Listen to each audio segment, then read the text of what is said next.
ගත වීමට හේතු වෙන්නා වූ පහත් ධර්මයන්ට හේතු වෙන සංකාර නැමැති ආහාරය අන්තයටපත් කළා නම් කෙලවරටපත් කළා නම් ඒ තුලින් ආපු ශික්ෂණයක් සිසිල් බවක් තියෙනවා. මෙන්න මේකට කියනවා අරියකාන්ත සීලය. මේකට පද වෙන් කරන්න බෑ අරියකාන්ත සීලයට. අප්‍රමාණ පද ව්‍යංජන වලින් යුක්තයි අරියකාන්ත සීලය. එහෙනම් එයා ඉවත් කරපු කොටස කොච්චරද කියනවනම් එහෙනම් ආර්යයන් විසින් සතර පහ ගත වීමට හේතු වෙන කර්ම බවට හේවත්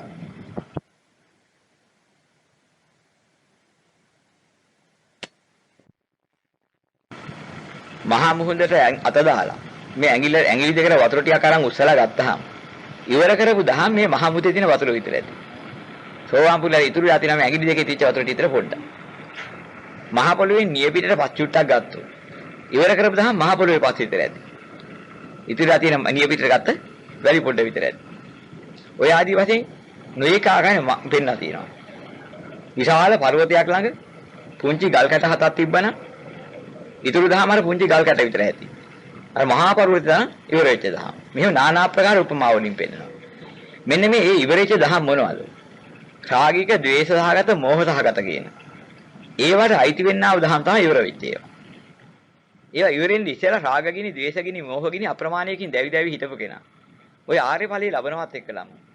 මේ දැවි දැවි හිටපු දහම් අත්හැරීමෙන් ලබන්නා වූ සැනසීම කොච්චරද කියනවනම්. ඒයින් ලැබුණ සිසිල ගිනි නිවීමෙන් ලබන නිවන් සුවය. එයාට වැටහෙනවා අන්න ඒක කියන අරියකාන්ත සීලය. නමුත් අරියකාන්ත සීලය කියලා පෙන්වන්න කියලා සතු මරන්නේ නැහැ, හොරකම් කරන්නේ නැහැ, කාමයේ වර්ධ වාදික නැහැ, බොරු කියන්නේ නැහැ, මත්පැන් බොන්නේ නැහැ කියලා පෙන්වන්න ගියොත් එහෙම ධර්මයට ගලපන්න බෑ. හරියකාන්ත සීලයේ පංච සීලය කිව්වොත් එහෙම කියපේක විග්‍රහ කරලා ගලපා ගන්න බැරුව යනවා. පංච සීලය කියන එකේ ඇත්තක් තියෙනවා. දැන් මොකද්ද පංච සීලය තෝරගන්න ඕන? කිං සීලං සීලේ නම් කොහමද? පහන සීලං වේරමණී සීලං චේතනා සීලං සංවර සීලං අවිතික්‍රම සීලං තියෙන්නේ පංච. සෝතාපන්න බවට පත් වුණ ආර්ය ශ්‍රාවකයා සතර පහ ගත වීමට හේතුකාරක වන්නා වූ යම් පාපයක් ඇද්ද? ඒරිය පහ කළාමයි නැවත වාරයක් ඒ හිතේ ඉන්නේ නැහැ. පහන සීල.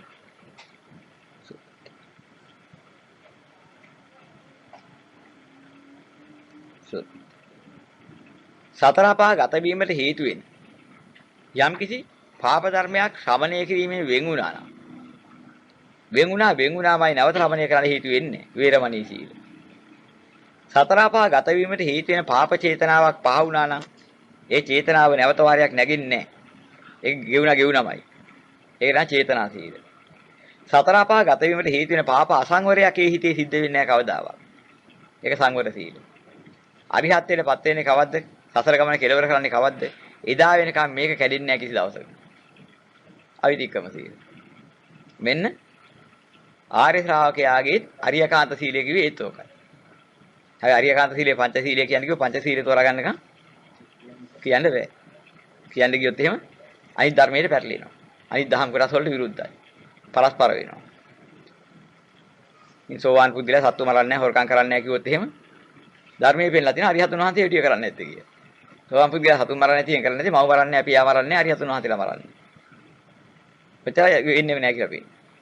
දැන ප්‍රාණඝාතයක් සිද්ධ වෙන්නේ නැත්තේ අරිහතුන් වහන්සේ. එහෙනම් මේ ධර්මයේ මේක ගැලපෙන්නේ නැහැ පරස්පරයි. එතකොට චේජාපිටානනි අබබ්බෝකතුන්. හය පොලක විතරයි කටයුතු කරන්නේ. මව මරන්නේ නැහැ, පියා මරන්නේ නැහැ, අරිහතුන් වහන්සේලා මරන්නේ නැහැ, බුද්ධ ශරීරයේ උපද්දන්නේ නැහැ, සංඝ වේදයක් කරන්නේ නැහැ, නියත මිත්‍යා දෘෂ්ටිකෙක් වෙන්නේ නැහැ. ඔය කියන හය නම් සිද්ධ වෙන්නේ නැහැ. නමුත් සතු මරන්නේ නැහැ, හොරකම් කරන්නේ නැහැ, අරියකාන්ත සීලය පිළිහින්නකොත් ඒ කැඩෙන්නේ නැති එක. ඉතින් ඒ කියන්නේ මොකක්ද අහපුවාම සතු මරන්නේ නැහැ, හොරකම් කරන්නේ කියලා එහෙම උත්තර දෙන්න ගියොත්.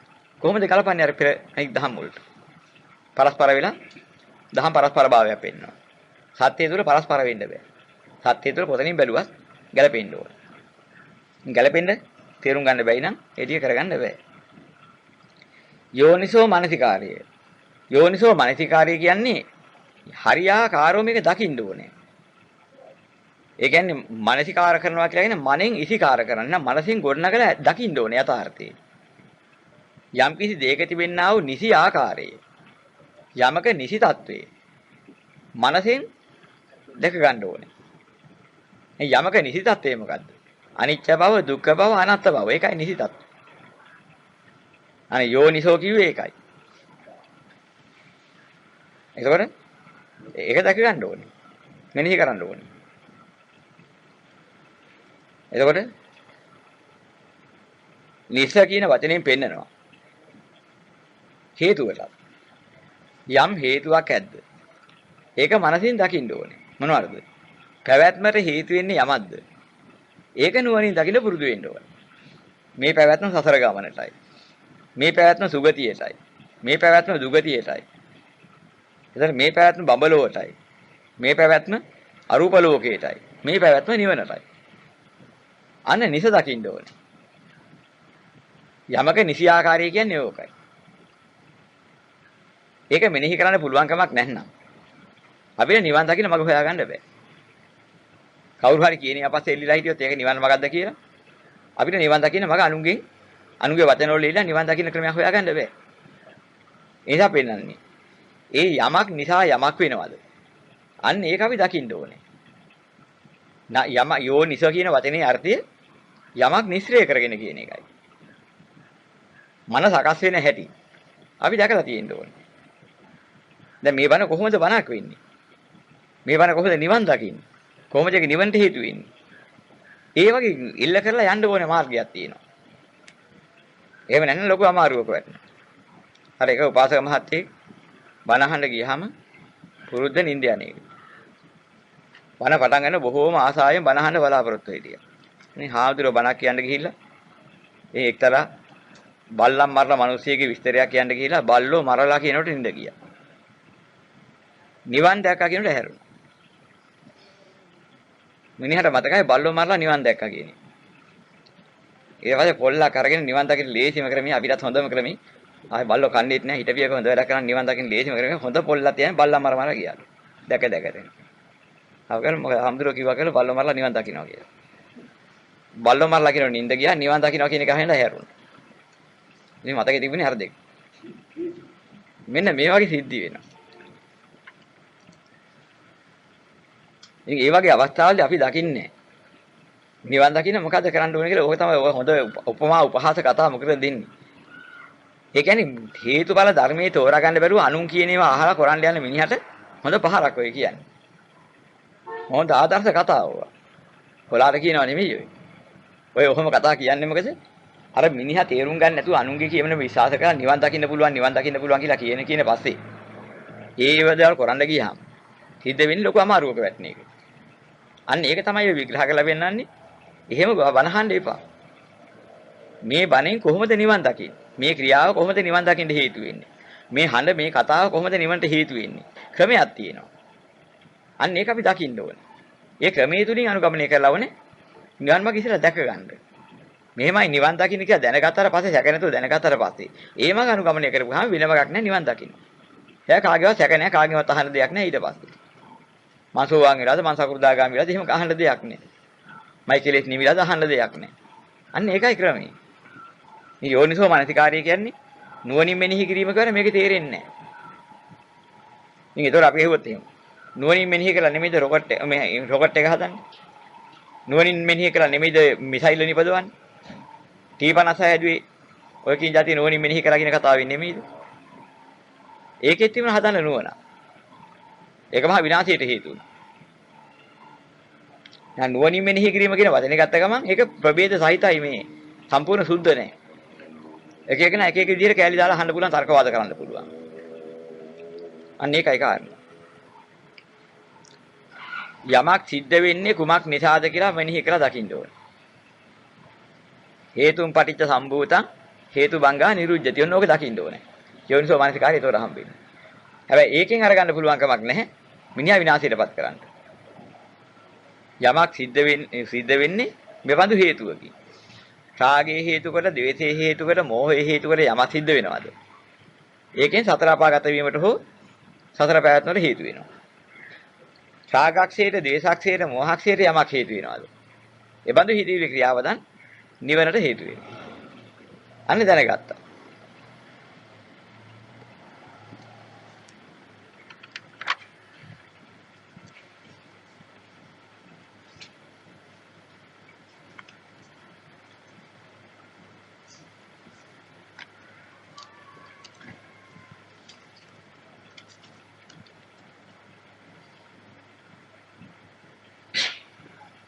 දීඝනිකායේ රෝහිතස්ස සූත්‍රයේ සඳහන් වන මේ ගාථා පාඨය විතර කරනවා.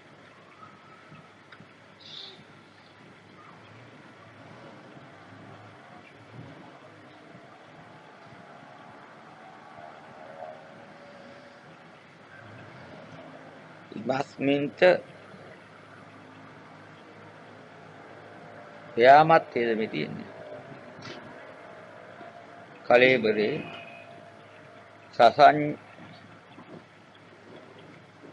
සසඤ්ඤා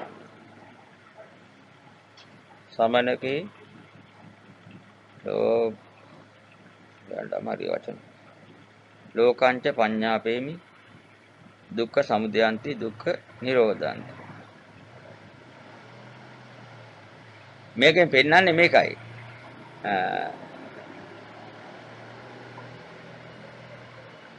ක්ලේශමත් ක්‍රියාමත්යේද මේක විගා තියෙනවා ඈ ගන්න පුළුවන් මාත්‍ය වචන ඉමස්මින්ච ක්‍රියාමත්යේද ක්‍රියාලදී ක්‍රියාමත්ය කලේක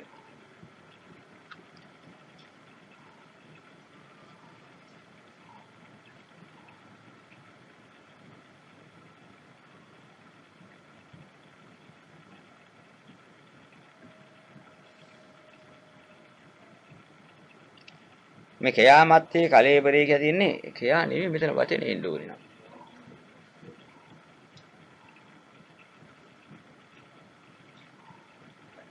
මේක කියන්නේ මේ හිත සහිත වූ ගතෙහි කියන්නේ කලේබරේ කියන්නේ මේ කයට මස්ලේ කයට. මේ හිත සහිත වූ මස්ලේ කයෙහි. බ්‍යාම මත්තේ තිබුණා. බඹයක් පමන වූ කියන එකයි මේ කියන්නේ. කයාම නෙවෙයි. මේ බඹයක් පමනවන්නා වූ කයෙහි සංඥා සහිතවන්නා වූ මනස සහිතවන්නා වූ මේ කය තුල ලෝකයක් ලෝක සමුදයත් ලෝක නිරෝධයත් ප්‍රතිපදාවත් පනවනවා කියන එකයි මේ පෙන්නන්නේ. ඉතින් ඒ කියන්නේ මේ කය තුලම එතකොට බඹයක් පමනවන්නා වූ මේ කය තුල තමයි මේ සංඥා සහිත මේ කය තුලමයි මේ චතුරාර්ය සත්‍ය ධර්මයේ දැකීමේ පැනවීම කරන්නේ. මේන් පිටස්තර දකින්න දෙයක් නැහැ. මොකද අපි ඇලිලා තියෙන්නේ බාහිර ලෝකෙ නෙමෙයි. මේ බාහිර ලෝකයේ තිබෙන රූප, ශබ්ද, ගන්ධ, රස, ස්පර්ශ කියන මේවා. කාමයට හිත දහම් මිසක්. පංචකාමයට හිතවත් දහම් මිසක්. පංචකාම දහම් නෙමෙයි. ඔක දකින්න ඕනේ. ඒවා කාමයට හිත දහම්. අවිද්‍යාව තියෙනවා නම් තමයි තෘෂ්ණාවට කාමයට හේතු වෙන්නේ. බාහිර ලෝකේ කොච්චර ලස්සනේව තිබුණත් අවිද්‍යාව දුරු කරපු කෙනෙකුට ඒ නිසා කාමයක් ආස්වාදයන්ගේ බැඳීමක් හටගන්නේ නැහැ. එහෙනම් ඒ ටික කරගත්තේ සංඥා සහිතවන්නා මේ බඹයක් පමනවන්නා මේ කය තුල පිටව මානසිකත්වයෙන් සුදු. සුදු. ඒ තුලින් තමයි තේරුම් අරගන්නේ. අර කියන මේ දුක පනවනවා කිව්වේ සුවපත් වේවා. සුවපත්. එතකොට ලෝකයේහි යම් කිසි දෙයක් හට ගන්නවා නම් මම මගේ කියන මේ දෘෂ්ටිය තුල හට ගන්න හැම එකක්ම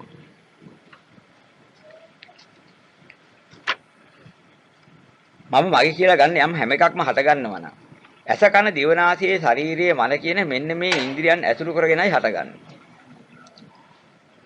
ඒ ඉන්ද්‍රියන් ඇසුරු කරගෙන චක්කු විඥාන, සෝත විඥාන, ගාන විඥාන, જીවහා විඥාන, කාය විඥාන, මනෝ විඥාන කියන මේ විඥාන ඇසුරු කරගෙනයි හටගන්නේ. අවිද්‍යාව නිසා ඒවැය චක්කු සම්පස්ස, සෝත සම්පස්ස, ගාන සම්පස්ස, જીවහා සම්පස්ස, කාය සම්පස්ස, මනෝ සම්පස්ස කියන මෙන්න සංස්පර්ශයන් නිසායි හටගන්නේ. යම් දුකක් හටගන්නවා නම් චක්කු සම්පස්සජා වේදනා, සෝත සම්පස්සජා වේදනා, ගාන සම්පස්සජා වේදනා, જીවහා සම්පස්සජා වේදනා, කාය සම්පස්සජා වේදනා, මනෝ සම්පස්සජා වේදනා කියන මෙන්න මේ වේදනා හය අල්ලගෙනයි හැම දුකක්ම හටගන්නේ.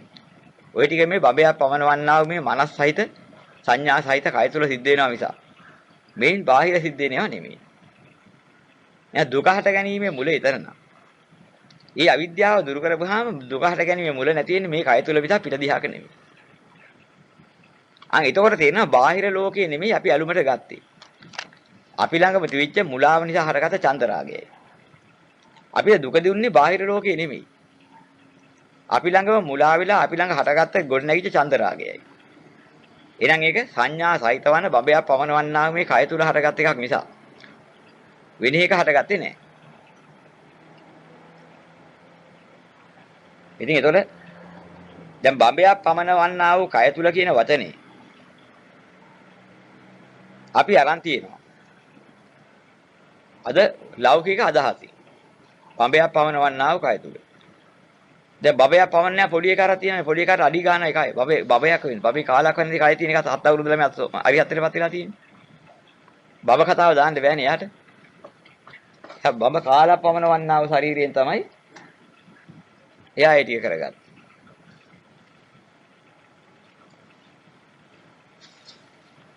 එහෙනම් මොකද්ද මෙතන මේ කිව්වේ?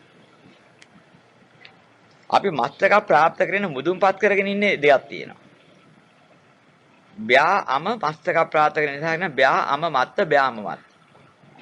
බය කියන වචනේ පෙන්නන්නේ භවයේවත් බිහි කිරීම. මේ බිහිවීම අමෘතයක් කියලා මස්තක ප්‍රාප්ත කරගෙන ඉන්න තාක්කල්. දැන් භවය අමෘතයක් සමානව. ජීවත් වෙන සුසුතෙනක් කියලා. ඔන්න ඔය මත ඉන්න තාක්කල්. ඒ මතයෙන් යුක්ත මේ කය දාගෙන ඉන්න තාක්කල්. ඔය පුද්ගලයාට දුක පනවනවා දුකට හේතුව පනවනවා. එතන. එතකොට ලෝකයක් පනවනවා. දුකට හේතුවක් පනවනවා. මේක අයින් කරගත්තාම එතනමයි දුක නිරෝධය වෙන්නේ. එහෙනම් මේ භවය කියන භවයේවත් පැවැත්ම අමෘතයක් හිතාගෙන මුලාව. නොමැරෙන තැනක් යහපත් තැනක් කියලා හිතාගෙන මුලාව අත්හැරිච්ච දාට. බ්‍යාම මැත්තේ ඉවරයි. ඒක පුංචි ළමයට ගුණත් එකයි ලොකු කෙනාට ගුණත් එකයි දෙවියන්ටත් එකයි. දැන් මේක බබයක් පමනවන කය තුල පනවනවා කිව්වොත් නිවන් දකින්න පුළුවන් මිනිසෙන්ට විතරයි. බබයක් විතර කය ඇති මිනිසෙන්ට විතරක් වෙනවා. හැබැයි අර ගව් ගණන් යොදුන් ගණන් දුර තියෙන දේවතාවෝ ඉන්නවා කියනවා. සමහරගේ අත්බැව් යොදුන් ගණන් ගව් ගණන් උසයි. ගාමක් ශේත්‍රය අතරම් ගම තරම් පළලයි සුවපත්. උස මහතයි. ඊයට බ්‍යාම මතය කියන්නේ දාන්න බෑ සුවපත්. සුවපත්.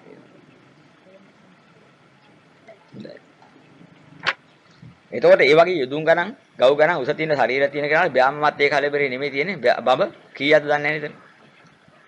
හැබැයි ඒ අයටත් එක දෙයක් තියෙනවා.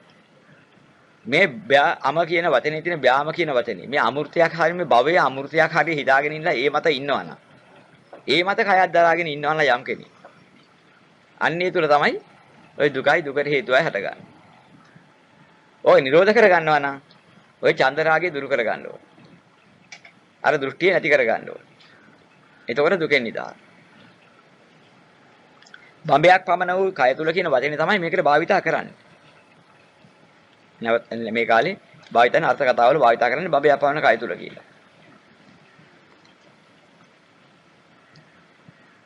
ඉතින් ඔය කියනවා නිරුක්ති අර්ථ. මේ දුක හට ගැනීමක් ඇත්නම් ඒක මේ කය තුලම නැගෙන්නා වූ දෙයක් තුලින් නැගෙනවා මිසක් ඇහැ නිසා රූපේ නිසා හටගත්තා චක්කු විඥාන නිසා තමයි ඉන්හිහට ඒව හටගන්නේ. චක්කු විඥානේ හටගන්නේ බාහිර නෙමෙයි අභ්‍යන්තරේ. ඇස කන දිව නාසය ශරීරය මන කියන ওই තුල තමයි හටගන්නේ චක්කු විඥානය. චක්කු සම්පස්සේ චක්කු සම්පස්සජා වේදනා කියන මේ සියල්ලම හටගන්නේ ඔය කියන බඹයක් පමණ කියන කොහොමුණ ඔය මිනිහේ ප්‍රියමනාපගේ අවිද්‍යාවෙන් තෘෂ්ණාවෙන් ලෝකේ අල්ලාගෙන ඉන්න මේ කායිකත්වයේ තුල සංඥා සහිත කය තුල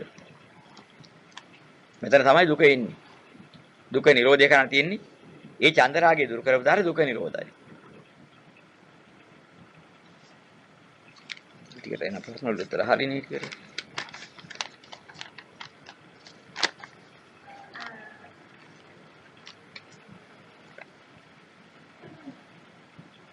පසුගිය සතියේ ඉතිරි හරියේ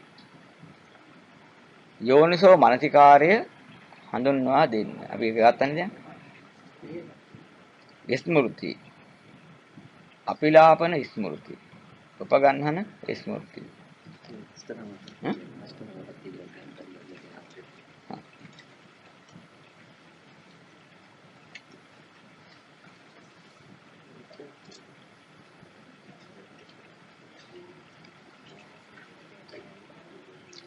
දැන් මේකෙත් මේ ස්මෘති කියන වචනයක් අපි අරගත්තා. යෝනිසෝ මනසිකාරය කියන එකත් අපි හඳුනාගත්තා.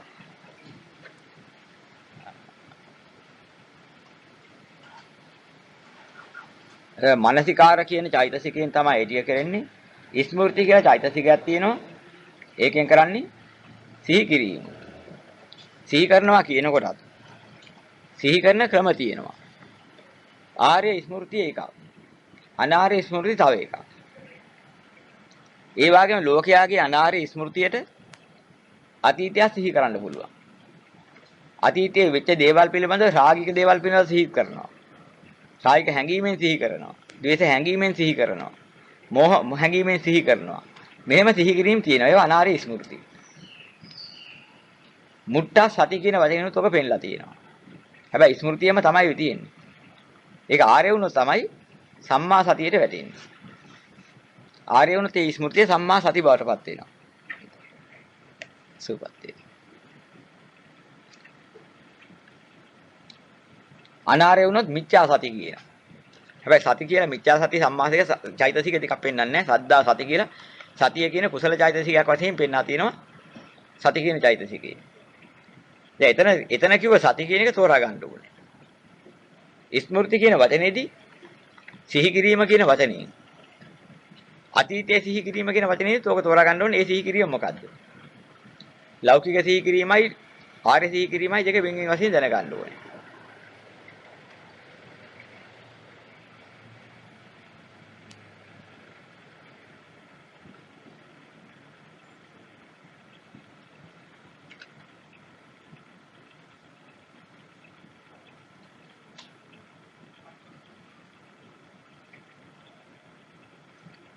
දැන් මේක තමයි අපිලාපන ස්මෘති සහ උපගන්හන ස්මෘති කියලා දෙකක්.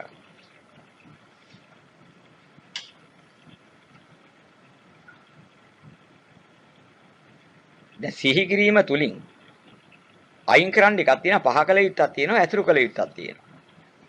සුපත්. ඇසුරු කළ යුතු වන්නා වූ ආර්ය අෂ්ටාංගික මාර්ගය අරගන්නකොට ඉන උපගන්හන ස්මෘති.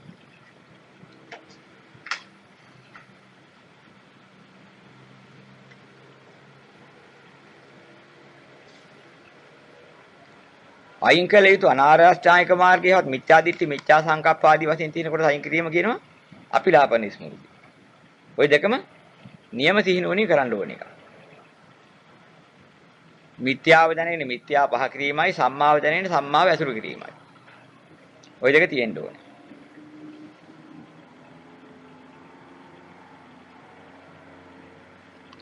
පුංචි ප්‍රශ්නයක් තියෙනවා මොකක්ද තියෙන්නේ? අෂ්ට සමාපත්තිය කියන්නේ කුමක්ද? සංඥා නිරෝධය කියන්නේ නිවනටමද?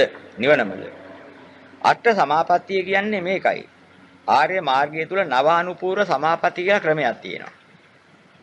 ඒ කියන්නේ ඉස්සෙල්ලාම ප්‍රථම ධානය, ද්විතීය ධානය, තෘතීය ධානය, චතුර්ථ ධානය කියන ධාන සමාපatti හතරයි. චතුර්ථ ධානයටපත් වෙච්ච කෙනාට එතන ඉඳලා තියෙන අරූප සමාපatti හතරක් තියෙනවා. ආකාසානංචායතන, විඥානංචායතන, ආකින්චඤ්ඤායතන, නේව සංඥා, නාසඤ්ඤායතන කියලා සමාපatti හතරක් තියෙනවා. අද ධාන හතරේ හතරයි අරූපාවචර සමාපatti හතරයි ගත්තාම කියන අෂ්ට සමාපatti. උංගාක් විග්‍රහ කරන්න තියෙන කාරණා කෙටි වශයෙන් වචන වශයෙන් ගත්තාම ඒ අෂ්ට සමාපatti කියන්නේ ප්‍රථම ධානය, ද්විතීය ධානය, තෘතීය ධානය, චතුර්ථ ධානය, ආකාසානංචායතන, විඥානංචායතන, ආකින්චඤ්ඤායතන, නේව සංඥා, නාසඤ්ඤායතන කියන සමාපatti යටට කියන අෂ්ට සමාපatti. ඒකෙන් ගිහිලටන් ඊළඟ සංඥා වේදයිත නිරෝධය කියලා තියෙනවා. සංඥා නිරෝධය. සංඥා වේදයිත නිරෝධය. ඒ කියන්නේ නේව සංඥා නාසඤ්ඤායතන කියන තැනල ගිහිලට නම් සම්පූර්ණව චිත්ත නිරෝධ කරනවා. සංඥා දැනෙන්නේ නැහැ. සංඥා සම්පූර්ණ කෙලවර කරනවා. ඒතොර කියනවා නිරෝධ සමාපත්තිය. සංඥා නිරෝධයට සම්බන්ධුණා. සංඥා නිරෝධය කියන්නේ නිවන නෙමෙයි. නිරෝධය කියන්නේ ලොව ඉන්න කෙනෙකුට ලබන්න පුළුවන්, අත්විඳින්න පුළුවන් ඉහළම සමාපත්තියයි. නිවන කියන්නේ රාගක්කේව නිබ්බානං, ද්වේසක්කේව නිබ්බානං, මෝහක්කේව නිබ්බානං කියන මේ තුනයි. රාගක්කේ, ද්වේසක්කේ, මෝහක්කේ නිවනයි. නිවන තියෙන්නේ එතන. අර තියෙන්නේ ඉහාත්ම සුඛ විහරණයේ උපරිම සුඛය. ඒක තමයි නිරෝධ සමාපත්තිය. නිරෝධ සමාපත්තිය නිවන නෙමෙයි. නිරෝධ සමාපත්තිය කියන්නේ මෙලොව හිත පිළිබඳ ගත පිළිබඳ යම් තරමක් අත්හරින්න පුළුවන්. අත්හැරලා නිදහස් වෙන්න පුළුවන්ද? ඒ නිදහස් මානසිකත්වයේ තුලින් ගිහිල්ලා අන්තිම නිදහසක් කියලා යමක් ලබන්න පුළුවන්. අන්න ඒ ටික තමයි පෙන්වන්නේ. එතන මේ නිරෝධ සමාපත්තිය කියලා උපරිම සමාපත්තිය. සෝවාන් පුද්ගලයාත් මෙතෙන්ට එනකොට නිවන් දැකලා තියෙනවා. රාගක්කේ, දේසක්කේ, මෝහක්කේ කියලා තියෙනවා එක්තරා මට්ටමකට. සතර අපා ගත වීමට හේතු වෙන රාගයන්, ද්වේෂයන්, මෝහයන් ක්ෂය කරපු නිසා ඒ මට්ටමේ නිවන් දැකලා තියෙනවා සෝවාන් පුද්ගලයා. කාම ලෝකයේ අධික කාමයන්ගෙන් වෙන් වුණ රාගක්කේ, දේසක්කේ, මෝහක්කේකින් tie මට්ටමක් කෙරුණා නම් සකුල්දාගෙම කියන ඒ ගාන්ට නිවන් දැක්කා. කාම රාග පටික කියන ටිකත් අත්හැරලා දාලා රාගක්කේ, දේසක්කේ, මෝහක්කේ කියලා කාම ලෝකයේ ඉක්මවපු නිසා ඒ මට්ටම නිවන් දැකලා තියෙනවා අනාගාමී කියනවා. තුන් භවයේම තිබෙන රාගක්ෂේ, දේසක්ෂේ, මොහක්ෂේ පූර්ණ කළ වශයෙන් ඉවර කරපු නිසා සියලු ආකාරයෙන් පූර්ණ නිවන් දැකලා තියෙන හරියතුන් වහන්සේ. රාගක්ෂයයි, දේසක්ෂයයි, මොහක්ෂයයි වුණා නම් ඒකටයි නිවන කියන්නේ. නිරෝධ සමාපත්තිය කියලා කියන්නේ. ඒකට චේතෝ විමුක්තිය. නිවන කියන්නේ ප්‍රඥා විමුක්තිය. අවිද්‍යාව දුරු කරලා නිවන් දකින්න ඕනේ. රාගක්ෂේ, දේසක්ෂේ, මොහක්ෂේ කරන්න ඕනේ. ඒ වගේම චිත්ත සමාධිගත කරලා රාගය යටපත් කරගෙන ගිහිල්ලා ඔතෙන්ට යන්න ඕනේ. චේතෝ විමුක්තියට. එතකොට රාග නිරෝධය චේතෝ විමුක්තියෙන් කරගන්නවා. අවිද්‍යා නිරෝධය ප්‍රඥා විමුක්තියෙන් කරගන්නවා. ප්‍රඥා විමුක්තියෙන් නිවන ලැබෙනවා. චේතෝ විමුක්තියෙන් සමාපatti ලැබෙනවා. ওই දෙකම ලැබුවොත් උබතෝ විමුක්ත කියනවා. ප්‍රඥා සහ චේතෝ කියන මේ විමුක්ත දෙකම ලබනවා.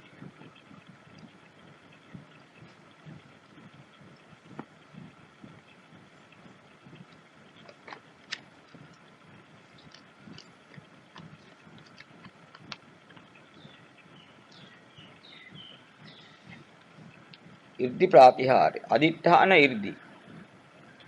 දැන් මේ අදිඨාන ඉර්ධි කියන්නේ යම්කිසි පුද්ගලයෙකුට පුළුවන් චිත්ත අදිෂ්ඨානයක් ඇති කරන්න. මුලින් පටන් ගන්නකොට අපිට ඒ අදිෂ්ඨාන ඉර්ධි කියන එක යම්කිසි මෙහෙම තියෙනවා. මේ ඉර්ධි දැනගන්න ඉස්සෙල්ලා ඉර්ධි වර්ග තියෙනවා. මොකද ඉර්ධි ලබනකොට ධානලාභියා ධාන ඉර්ධි ලබනවා. මේක ඉර්ධිය. කර්මයට විපාක වශයෙන් උපදින ප්‍රේතාදී කොට්ටාස වලට කර්ම විපාකයෙන් ලැබෙන 이르දියක් තියෙනවා. මම මෙහෙම පවක් කරපු නිසා මෙහෙම අසාධාරණයක් කරපු නිසායි මට අද මේක විඳින්න සිද්ධ වෙලා තියෙන එක පේනවා. පෙර භවයේ කරපේ යට පේනවා. ඉතලා මෙහෙම පාපයක් කළා. මට අද විඳින්න වෙලා තියෙන්නේ ඒකයි. ඒක හිත හිතා දුක් වේවි විඳිනවා. එහෙම පෙර භව පේන ස්වභාවයක් තියෙනවා කර්ම විපාකේ. ඒ වගේම පෙරේතයාට කර්ම විපාකයේ 이르දියෙන් ප්‍රේත දුක් විඳින්න අවශ්‍ය පසුතලයේ මැවෙනවා. ඒකත් කර්ම විපාක ජීවිතය.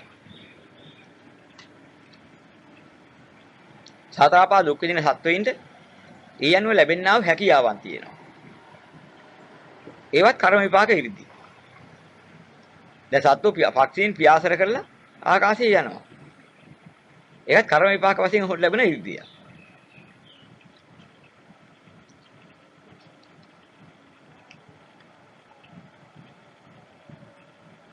මේකේ දාලා තියෙන කර්ම විපාක ඉරිදි විග්‍රහ කරලා තියෙනවනේ. ඔය දැන් මේකේදී අපි පළමුව අදිෂ්ඨාන ඉරිදිය. යම් කිසි කෙනෙකුට අදිෂ්ඨාන කරලා දැන් අපිටත් පුළුවන් අදිෂ්ඨානයක් ඇති කරගන්න. හැබැයි මේ සාමාන්‍යයේ අදිෂ්ඨාන දුර්වලයි. චිත්ත බලයෙන් මෙහිණයි. දැන් චිත්ත සමාධියක් වඩුව කෙනාට අදිෂ්ඨානයන් බලවත් කරගන්න පුළුවන්. අවශ්‍ය කරන කාරණේ පිළිබඳ යලි යලි අනුකූල ආවර්ජනය කරන්න පුළුවන්.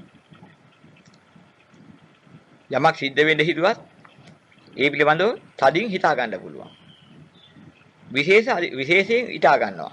විශේෂයෙන් හිතනවා. ඒ ශක්ති විශේෂයේ මේ ධානලාභීන්ට වැඩි.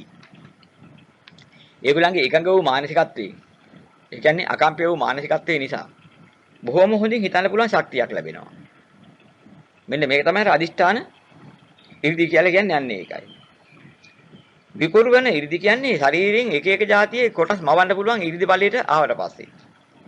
බල්ලේගේ වෙසර යන්න වෙන බල්ලේගේ වෙසරන් ගියයි. රාස වෙසක් වුණා රාස වෙසක් මව ගත්ත හැකි. යම් කිසි 100ක් මවනවා 100ක් මව ගත්ත හැකි. 1000ක් වුණා 1000ක් මව ගත්ත හැකි. එකනවා වාගේ. දැන් චුල්ලපන්තක හාමුදුරු 1000ක් මවගෙන තියා කියන්නේ. අන්නර විකුරු වෙන ඉරිදි කියන බලය. එතකොට මනෝමය ඉර්ධි. එතකොට විකුරුවන ඉර්ධි කියන එකේදී වෙන්නේ ඕනෝනේ විකෘති ශරීර මවන්න පුළුවන්. දැන් අපේ කතාවක් තියෙනවා මොකද මේ අනුරාධපුරයේ සීමා උගලවන්න හදනකොට සිතුල් පව් විහෙරේ හිටපු 7 අවුරුදු පුංචි සාමණේර නමක් රාක්ෂ වේශයක් මවාගෙන යගදාවක් අතින් අරගෙන ගිහිල්ලා පිනිහිටියගේ අර විරුද්ධව ඒක රජුරුවත් බය වුණා පිරිසත් බය වුණා සීමාහි මුගලවන්නේ නැහැ කියලා පොරොන්දුවක් වුණාට පස්සේ ඒ ඇතුලෙන් ඒක ඔප්පු වෙන්න ඇතුලෙන් භික්ෂුන් වහන්සේලාත් ගෙනහල්ලා ඇතුලේ මේ හඟවලා හිටපු භික්ෂුන් වහන්සේලා දැක්කට පස්සේ ඉගිලෙව්වත්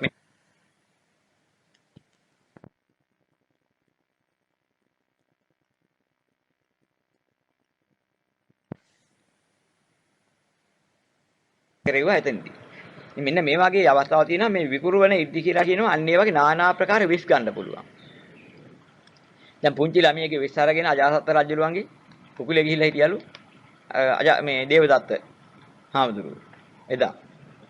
මොකද අජාසත් රජුලුව තමගේ පැත්තට පොනබවා ගන්න ගත්ත උපක්‍රමය. නයි වේස අරගත්තා. නොපෙනී හිටියා. මෙයාගේ එක එක ආකාර කරන්න පුළුවන් ඉර්ධිය තමයි විකුරුවන ඉර්ධි කියන්නේ. අනික මනෝමය ඉර්ධි. මනෝමය ඉර්ධි කියන්නේ මනසට නිර්මාණය කරගෙන මනසින් මවන්න පුළුවන්. මනසින් යමක් හිතලා හිටන් අනුකූල දේ මනසින් මවනවා. ඒතර එන මනෝ නිර්මාණය කරන්න පුළුවන් හැකියාවක් එනවා. මේවත් මේ ඉර්ධි බලයත් එක්ක ලැබෙනවා. මනෝමය ඉර්ධි, ඉද්ධිවිද, දිබ්බසෝත ආදී පංච අභිඥා කියන ඒවාදී මේවා ලැබෙනවා එකින් එකට විග්‍රහ වශයෙන්. අනික තමයි ඥාන විපාරේති. ඥාන විපාරේති කියලා කියන්නේ තමන්ගේ ඒ ඥාන ශක්තියින්ගේ නොඑක් දේවල් කරන්න කියන්න පුළුවන් හැකියාව. ඥානෙ පතුරවන්න පුළුවන්. පතුරවල ඒ තුලින් යමක් කරන්න පුළුවන් හැකියාව. සමාධි විපාරේති කියලා කියන්නේ අදිෂ්ඨාන කළා නම් සමාධියට සමදිලා තමන්ට ඉන්න ඕන අවස්ථාවක් ඉන්න, පැය ගාණක් හරි දවස් ගාණක් හරි ඉන්න හිතනොත් ඉන්න. අන්න ඒ ආකාරයෙන් සමාධියෙන් වේගෙන් ඉක්මනින් නැගිටින්න, සමවැදිලා ඉන්න ආදී වශයෙන් තියෙන හැකියාව සමාධි විපාරේති. ප්‍රථම ධානයේ ඉන්න පුළුවන්, ද්විතිය ධානයේ ඉන්න පුළුවන්, ඕන තරම් වෙලාවක් ඒ වගේ ඉන්න පුළුවන්කම කියන ශක්තිය. ආර්ය ඉර්ධි කියලා හිතන් කියන්නේ ආර්යයන්ට පිටින ඉර්ධි. නොපිලිකුලෙහි ලෝකයා පිළිකුල් කරන දේ ආර්යෝ පිළිකුල් නොකරයි. ලෝකයා පිළිකුල් නොකරන දේ ආර්යෝ පිළිකුල් කරයි. ලෝකයා පිළිකුල් කරන නොකරන සියල්ල ආර්යෝ පිළිකුල් නොකරයි. ලෝකයා පිළිකුල් කරන නොකරන සියල්ල ආර්යෝ පිළිකුල් කරයි කියලා හතර ආකාරයකින් ඉර්ධියක් විග්‍රහ වෙනවා. මෙන්න මේ හතරට කියනවා ආර්ය ඉර්ධි කියලා. මොකද ආර්යෝ විසින් ලෝකයා ගන්න සම්මතවල පිහිටලා ගත්ත හැඟීම් වල නෙමෙයි ඉන්නේ. ලෝකයා ගන්න සත්ව පුද්ගල වශයෙන් බැහැගත් දෘෂ්ටියෙන් බැහැගත් ඒ සම්මත වලට බැහැලා ඒ හැඟීම තුල ඉන්නවා. නිසා එයා කැත කෙනෙක් දකින්නවා. ලස්සන කෙනෙක් දකින්නවා. ඒ වගේම එක එක විදිහේ ප්‍රියමනාපාය දකින්නවා. අප්‍රියමනාපාය දකින්නවා. ඇලීමෙන් ගැටීමෙන් යුතුව එයා ලෝකයේ තුල සම්මත වලට බැහැගෙන ඉන්නවා. ඒ නිකල්ද අනාර්යෝ. ආර්යෝ ඒවැ යථා ස්වභාවය දැක්කහම ඒවා මාර මුලාවල් මායා බව දන්නවා. දැනගත්තා ලෝකයාගේ වාගේ තිබෙන්නා වූ අර ඇලෙන ගතිය පිළිකුල් කරන ගතිය ඇලෙන ගතිය ගැටෙන ගතිය නැහැ. ඒකේ වෙන්නේ තමයි ආර්ය විද්‍යාව. දැන් කම්ම විපාකෙදි තමයි අපි ඉස්සෙල්ලාම කිව්වේ අර එකේ කර්ම බලයෙන් හටගන්න පෙරේත ආදී කොටස් වලට ඇති වෙන ක්‍රියාදාමය. අනික පුණ්‍ය ඉර්ධි. දෙවියන්ට දිව්‍ය ඉර්ධි බලය නිසා නොඑක් දේවල් කරන්න පුළුවන්. දෙවියන්ටත් නොඑක් දේවල් මවන්න පුළුවන්. නොඑක් සම්පත් මවන්න පුළුවන්. එහෙම ඉර්ධි හැකියාවක් තියෙනවා පුණ්‍ය බලයට. දැන් මිනිස්සු අතරක් තියෙනවා දැන් කතාවට තියෙන විසාකා උපාසිකාව එක බත් පෙට්ටියක් අරගත්තාම ඕන ගන්නට බත් බෙදන්න පුළුවන්. ඒක පුණ්‍ය ඉර්ධිය. පිනට පහළ වෙන එක්තරා විදියක යහපත් බලයක්. දැන් බුදුරජාණන් වහන්සේ වැඩ ඉන්න කාලේ ඒ කතාවක් තියෙනවා ඒ ගමක 4 දෙනෙක් හිටියා. ඒ 4 දෙනාටම 4 ආකාරයක ඉර්ධි 4ක් පිළිලා තිබුණා කියනවා. ඒ කියන්නේ ඒ ගෙහිමියාට තියෙන විශේෂ ඉර්ධි බලයක්. එයාට යමක් හිතපුවාම ඒ හිතපු දේ මැවිලා එනවා. ගෙදරට කිසි දෙයක් අඩුවක් වෙන්නේ නැහැ. ඒ වගේ මේ ගෙහිමියාගේ භාර්යාවට තිබුණා ඉර්ධි බලයක්. අටුවෙන් කොච්චර වී ගත්තත් වී අඩු වෙන්නේ නැහැ අටුවේ. එයාට හිතපු ඉර්ධිය. පුතාට ඉර්ධි බලයක් තිබුණා. ඔය කීයක් හරි දාගෙන ඉතින් ඔය පසුම්බියකට දාගෙන ගියාම ඕන තරම් පඩි කීයකගේ සල්ලි ඉවර වෙන්නේ. කොච්චර හරි හම්බ වෙනවා. මැවෙනවා. එතන සේවකයෙක් හිටියා. සේවකයාට ඉර්ධි බලයක් තිබුණා. සේවකයා එක හීයක් හාගෙන හී තුනක් නිකන් හැවිලා යනවා. හතර දෙනාම එකතු වෙලා කරව මහ පිනක හතර දෙනාටම ලැබෙන ඉර්ධි බලයක් හතර දෙනා එක පවුලකට එකතු වෙලා හිටන් භුක්ති විඳ හැටි කියලා පෙන්ලා තියෙනවා. දැන් මෙන්න මේ අරගෙන පුණ්‍ය ඉර්ධි කියන. දැන් සතර මහා නිදන් පහළ වුණා කියන අන්තිමට පින් බලෙන් ජේතවනාරාමේ අනේ පිළිසිරිතුමා. කොච්චර මුදල් ගත්තත් ඉවර වෙන්නේ නැහැ. නිදන් හතර පැත්තෙන් පහළලා ගලාගෙන එනවා. අන්න පුණ්‍ය ඉර්ධි කියන්නේ ඒවා. යම් කිසි ආකාරයෙන් ඔය නිරෝධ සමාපත්තිය සමවැදිලා 7 දවසක් වැඩ ඉඳලා ගිය රාතන් වහන්සේ නමකට දානීය පූජා කරපු කෙනාට දින 7ක් 14ක් 21ක් මෙයා කාල සීමාව තුළ ඒ අධ්‍යයනය මහා සම්පත්තියක් ලැබෙනවා. ඒකත් පුණ්‍ය විද්‍යා. අනික සම්‍යක් ප්‍රයෝග ඉර්ධි. සම්‍යක් ප්‍රයෝග ඉර්ධි කියන්නේ පුද්ගලයෝ විසින් තමා විසින් නොඑක ආකාරයෙන් යමක් කරගන්න ඕන නම් නුවණ මෙහෙයල් මේ ලෞකික නුවණ මෙහෙයවල. උපක්‍රම තුලින් යන්ත්‍ර සූත්‍ර හදා ගන්නවා. ඒවෙන් අරගෙන ප්‍රයෝජන ගන්නවා. ඒවෙන් වෘත්තියට පැමිණෙනවා අවශ්‍ය කටයුතු කර ගන්නවා. අන්නේ හැකියාවට කියනවා සම්‍යක් ප්‍රයෝග ඉර්ධි. දැන් මිනිසුන්ට කරන්න බැරි දේ බැකෝ එකක් ගෙනහලා අද කපලා හිටන් ගන්නවා වස්කන්ද. සම්‍යක් ප්‍රයෝගයෙන් හදාගත්ත ක්‍රමයක්. ඉක්මනින් වැඩ කරගන්න. ඉතින් ඒක සම්‍යක් ප්‍රයෝග ඉර්ධි. අද නවීන විද්‍යාව කියන්නේ නවීන විද්‍යාව නිෂ්පාදන සම්‍යක් ප්‍රයෝග ඉර්ධි. විද්‍යාමය ඉර්ධි කියලා කියන්නේ මේ විද්‍යානුකූල කටයුතු වලින්. දැන් මේ ආකාරයේ මන්ත්‍ර ගුරුකම් වලින් එන අර යම් කිසි ආකාරයෙන් විද්‍යා කටයුතු තියෙනවනේ. ඒ විද්‍යාත්මක හැකියාවන් මෙහිවලා. ඒ තුලින් ගොඩනගා ගන්න ඉර්ධි. සම්‍යක් ප්‍රයෝග කියන්නේ පුද්ගලයා විසින් කපටිකමක් නොවන. ඒ කියන්නේ යම් ක්‍රම අරගෙන මේ ඒ තුලින් ගොඩනගා ගන්නවා ඒකේ ප්‍රයෝග ක්‍රම. තමන්ගේ වැඩ කරගන්න උපක්‍රම.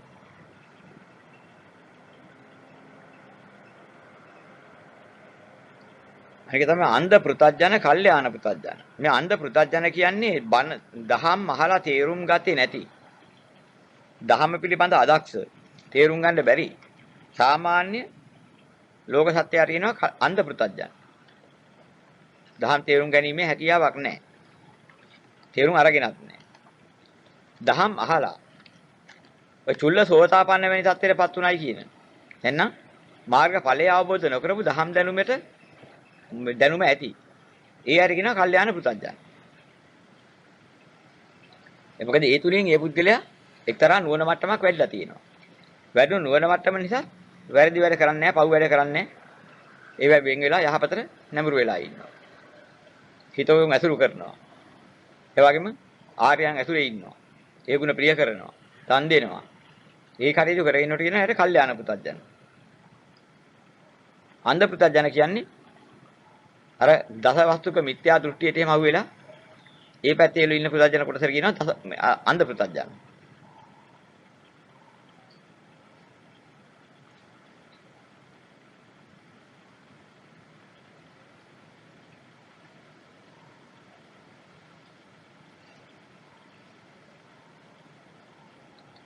මේ ගිරි භාණ්ඩ පූජාව යනුවෙන් හඳුන්වන්නේ කුමන පූජාවක්ද?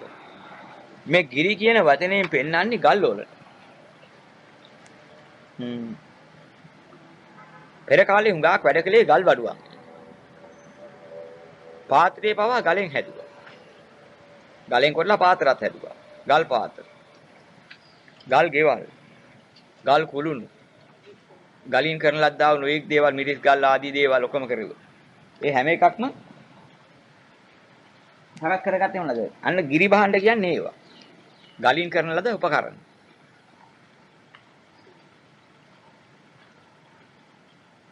අන්දක බැලලේ දාලා ගිරි භාණ්ඩ පූජා කියන අන්දක් පුතට මේ පිළිවෙල පූජාවක් කියලා.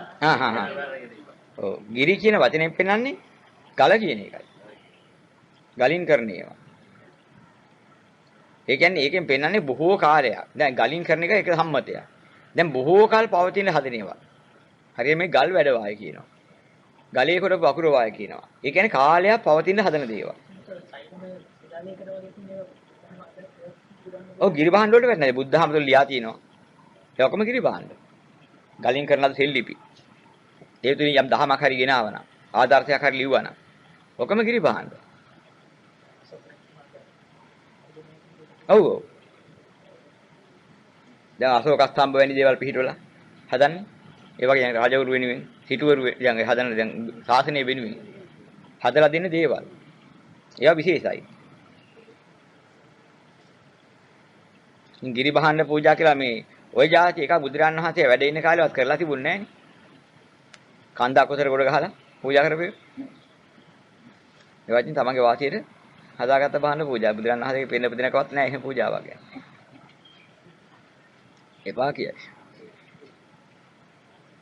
අරගෙන ගිහිලා ඊට පස්සේ අනිත් පැත්තෙන් කඩේට තියලා ගාන ගත්තාම ඉතින් හොඳයිනේ පූජා. අපේ පන්සලේ ගිරි බහන්න පූජාවක් තියන්න කියලා කිය හැකිද?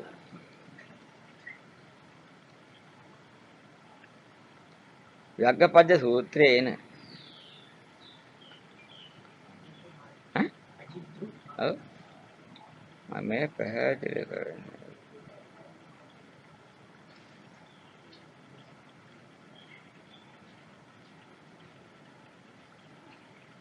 ඒක ඒ කොටස කියවලා බලලා ඉන්න ඕනේ. ඒක නම් උත්තරයක් ගන්න.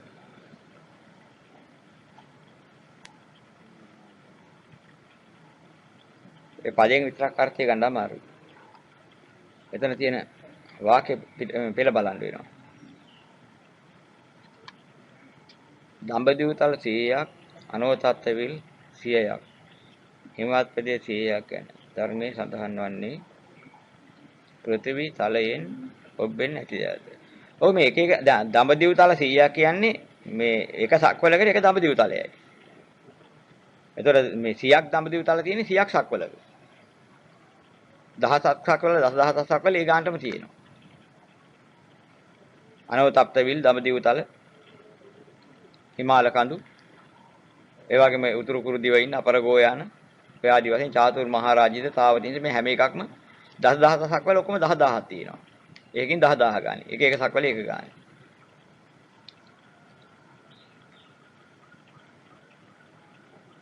ඒ 100ක් සක්වල ප්‍රදේශයටයි මේ 100ක් සක්වල ඒවා හුවෙන්නේ.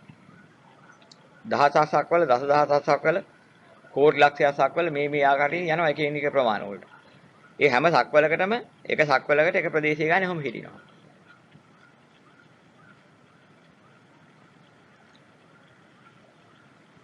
මෛත්‍රී භාවනාවේදී සියලු සත්‍යෝ නිදුක් වෙත්වා නිරෝගී වෙත්වා සුවපත් වෙත්වා යනුවෙන් කියන්නේ ඇයි පහදා දෙන්න. දැන් මෙතනදී අපි දකින්න ඕනේ මෙන්න මෙහෙම දෙයක්. ආර්ය මාර්ගයෙන් විග්‍රහ කරලා යනකොට සියලු සත්‍යෝ නිදුක් වෙත්වා කිව්වහම ලෝක සත්‍යයගේ පොදුවේ විදින මහ දුක මොකක්ද? මේක දකින්න ඕනේ. ලෝක සත්‍යය පොදුවේ සතර සැරිසරනකොට විදින ලොකු දුක තමයි සතර අපා දුක. නිසා සියලු සත්‍යයින්ට යම් කිසි දෙයක් අපි දුකක් නැතුව ඉඳ පැතුවට එහෙම ඉඳ තැනක් ඇත්තෙත් නැහැ. ඒ පැතුම ඉෂ්ට වෙලා සාර්ථකත්වයක් කරගන්න පුළුවන් අවස්ථාවක් ඇති පරිසරයක් ලෝකේ ඇත්තෙත් නැහැ. එහෙනම් යම් කිසි කෙනෙකුට සතර අපා දුක නැති ප්‍රධාන දුකෙන් නිදහස් වීමක් ඇතනම් ඒකට ක්‍රමයක් මේ බුද්ධ ශාසනයේ ස්ථිරවම තියෙනවා. සෝවන් වෙච්ච පුද්ගලෙක් නැවත කිසි කාලයක සතර අපාගත වෙන්නේ නැහැ. එහෙනම් යම් කිසි කෙනෙකුට පැතුමක් පතනවා නම් ආර්ය පැතුමක් වෙන්න ඕනේ. මතු දුකට නොවැටෙන යමක් කරන්න පුළුවන් දෙයක් තියෙනවා නම් මෙන්න මේක ශ්‍රේෂ්ඨයි කියන තැන ඉඳලායි. එහෙනම් සතර අපා දුකෙන් සදාහටම යම් කෙනෙක් නිදහස් වෙනවා නම් යම් ක්‍රමයකින් මෙන්න මේක අති ශ්‍රේෂ්ඨයි. පතන්න වටිනා පැතුමක්. සත්වයින් කෙරෙහි. මේ අනාථව සැරිසරන සත්වයින් කෙරෙහි සංසාර දුකෙන් කියලා ගන්නකොට නිදුක් වෙත්වා කියලා විග්‍රහ කරලා ගන්නකොට සතර අපා දුකෙන් නිදහස් වීම තමයි පළවෙනි නිදුක් වීම. හැබැයි සතර අපා දුකෙන් නිදහස් වුණාට කාම රෝගයෙන් නිදහස් වෙලා නැහැ. සතර අපා දුකෙන් නිදහස් වෙච්ච සත්‍යයට ඊළඟට තියෙන්නේ කාම රෝගයෙන් පෙළෙන එකයි. කාම දාහය නැති වෙලා යනවා සකෘදාගාමී ඵලයටපත් වෙනකොට. කාම රාග පිටික තුනී වෙනවා කිව්වේ ඒකයි. රෝගේ දුරු වුණා. යටපත් වෙලා පොඩ්ඩක් තියෙන්න පුළුවන්. ඒක අනාගාමී ඵලෙ නැති වෙන්නේ. නිරෝගී වෙත්වා කියන්නේ කාම රෝගයෙන් මිදීම. කාමයේ ගින්න, කාමයේ දාහයක්, කාමයේ රෝගයක්. මේ ආකාරයෙන් දැකලා කාම රෝගයෙන් නිරෝගී වෙනකොට කියනවා නිරෝගී වෙත්වා. ඒකට ක්‍රමයක් තියෙනවා. යථාබෝධයෙන් ධර්මාබෝධය තුලින් ඒකාන්තයෙන් කාමයේ තුනී කරන්න පුළුවන්. ඒ මගින් නැවත වාරයක් වැඩෙන්නේ නැහැ කාමය. තුනී වුණාමයි සකෘදාගාමිනාමයි නැවත ආපහු යන්නේ නැහැ.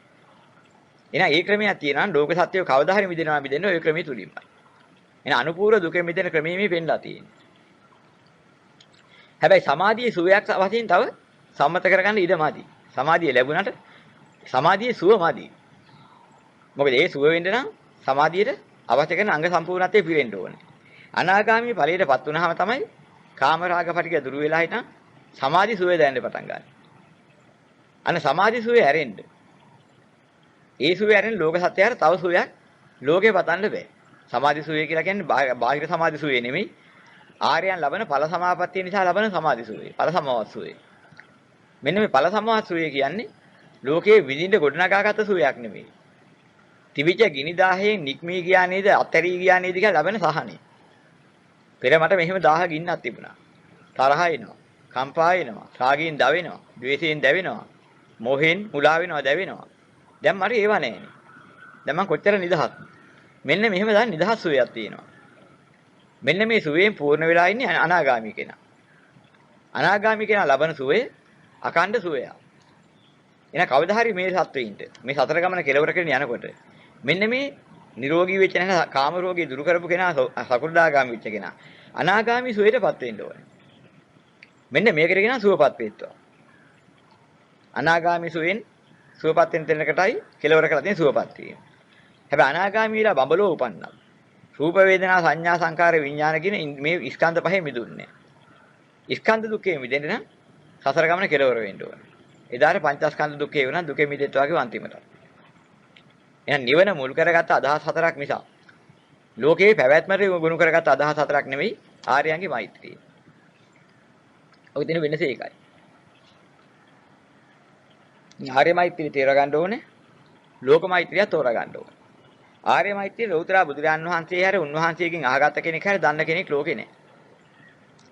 තථාගතයන් වහන්සේ හෝ තථාගතයන් වහන්සේගෙන් අහපු කෙනෙක්ගෙන් හෝ ඇරෙන්න. මා පෙන්නෝ මෛත්‍රී භාවනාව තුන් ලෝකේ කවුරුවත් දන්නේ නැහැ කියලා බුදුරජාණන් වහන්සේම දේශනා කරනවා. එහෙනම් ඉතින් අපි අද මේ මෛත්‍රී භාවනාවද වෙහිලා තියෙන එක. දැන් මාර්ගඵල පිළිබඳව ලෝකයා දකින්නේ. මාර්ගඵලයේ ලබන සැනසීමත් ලෝකයාට ගෝචර නැහැ. දැන් බුදුරජාණන් වහන්සේට ගෝචරයි බුදුරජාණන් වහන්සේගෙන් අහගත්ත ශ්‍රාවකයන්ට ගෝචරයි. ඒ අය තමයි දන්නේ ලෝක සත්‍යය දුකින් මිදීමක් තියෙනවනම් තපෝ ගුණය හැර, බොජ්ජංග ධර්ම හැර, නිවන හැර ලෝ සතුන්ට තවත් සෝයක් මම නොදකිමි කිව්ව බුද්ධ දේශනාව තේරුම් ගන්න. දැන් ලෝක සත්‍යෙන්නේ වෙන සෝයක් නැහැ. සුවයි කිය මුලාවන්ටපත් වෙනවා. මුලාවන්ටපත් වෙලා සුවයි කියලා දුකටපත් වෙලා ඉන්නවා මිසක් සැනසෙල්ලටපත් වෙන්න විදිහක් නැහැ. මෙන්න මේක තමයි ලෝක සත්‍යයේ මෛත්‍රියේ තියෙන අඩුපාඩුව. එයා ප්‍රමාණවත් මෛත්‍රී ලෝක සත්‍යය වඩන්න. අප්‍රමාණ මෛත්‍රියක් නම් ආර්ය මෛත්‍රියක් වෙන්න ඕන. ආර්ය මෛත්‍රිය නිවන මුල් කරගත්ත සැනසුම දැකලා ඒ හැරෙන්නේ තවත් ලෝකෙන්ද වෙන සැනසුමක් නැහැ කියලා නිගමනය කරලා ඒ උත්තරීතර සැනසුම සියලු ලෝක සත්‍යයෙන් ලැබෙත්වා කියලා කරන පැතුම. පැතුමෙන් ආරම්භ කරලා ඒ වෙනුවෙන් කරන ක්‍රියාව සහ කියන කතාව ආර්ය මෛත්‍රියටයි. නිදුක් වෙන්න, නිරෝගී වෙන්න, සුවපත් වෙන්න, දුකෙන් මිදෙන්න යමක් කරන්න පුළුවන්ද?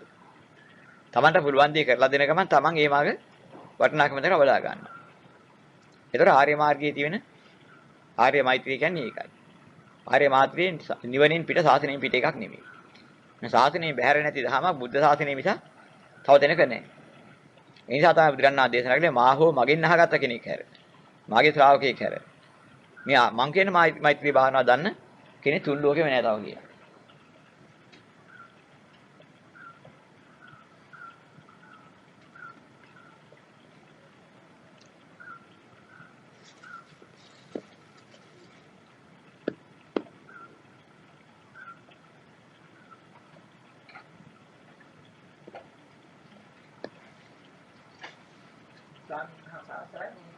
අසුහාගයන් ධර්මස්කන්ධයේ කොහොම මේ ලක්ෂණෙන්නේ නැත්තම් සුවාසු අදහස් ටිකයි. නේ ඔය අදහස් දෙකක් අරගන්නවා. 80 අදහසක් 80 කියලාත් ඕක තෝරන පිරිසක් ඉන්නවා. 84000ක් ධර්මස්කන්ධය කිව්වහම ඒ දෙපැත්තටම කරුණු තියෙනවා. ලෝක සම්මතයේ බෙදෙන ක්‍රමයේ අද දන්නේ නැහැ. 84000 බෙදන්නේ කොහොමද කියලා. නමුත් එක්තරා අටුවා පාඨයක විග්‍රහයක් තියෙනවා. ඔය එක එක ಗುಣ පදයේට ಗುಣ 3500 ගානේ. අනෝ ගානක් වෙන්නලා. 24ට වැඩ කරපුවාම 84000ක් එනවා කියලා ಗುಣ 84000 ඉන්නේ ඔය සූවිසි ಗುಣ තුලින් කියලා. ඒක අටුවාවක කෙටියෙන් සඳහන් වෙන විග්‍රහයක්. එතකොට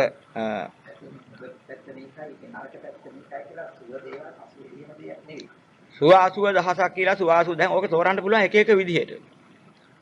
දැන් සුව 80 කියලා ගත්තාම සුඛ දේවල් අසුඛ දේවල් හැටියට බලලා හිටන් අරගත්තා කියවහම. එහෙමත් අදහස් ගන්න පුළුවන්. සුව 80000 කියන මේක අදහස් තියෙනවා. ඒක තමයි තනින් තන අදහස් ගන්න ඕන. දැන් සුව 80000ක් යොදුන් ගැඹුරු ඇති මුහුදක් කිව්වහම. එතනදී මොන මුහුද ගැනද කියන්නේ? ඒකත් දකින්න ඕනේ. එතකොට ඒ ආකාර සුව 80000ක් කිව්වහම.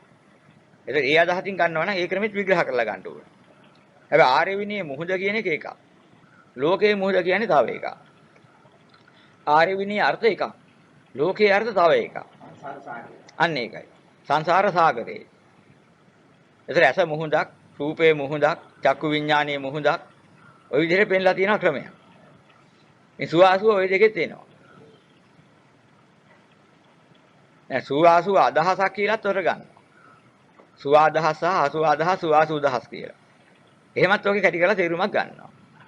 මොනවද සුව මොනවද අසුව? දැන් අර කියන විදිහට සුව පැත්තට ගත්තොත් ආර්ය මාර්ගයේ සුව පැත්තට ගන්න දෙනවා අනාර්ය මාර්ගයේ අසුව පැත්තට ගන්න තියෙනවා.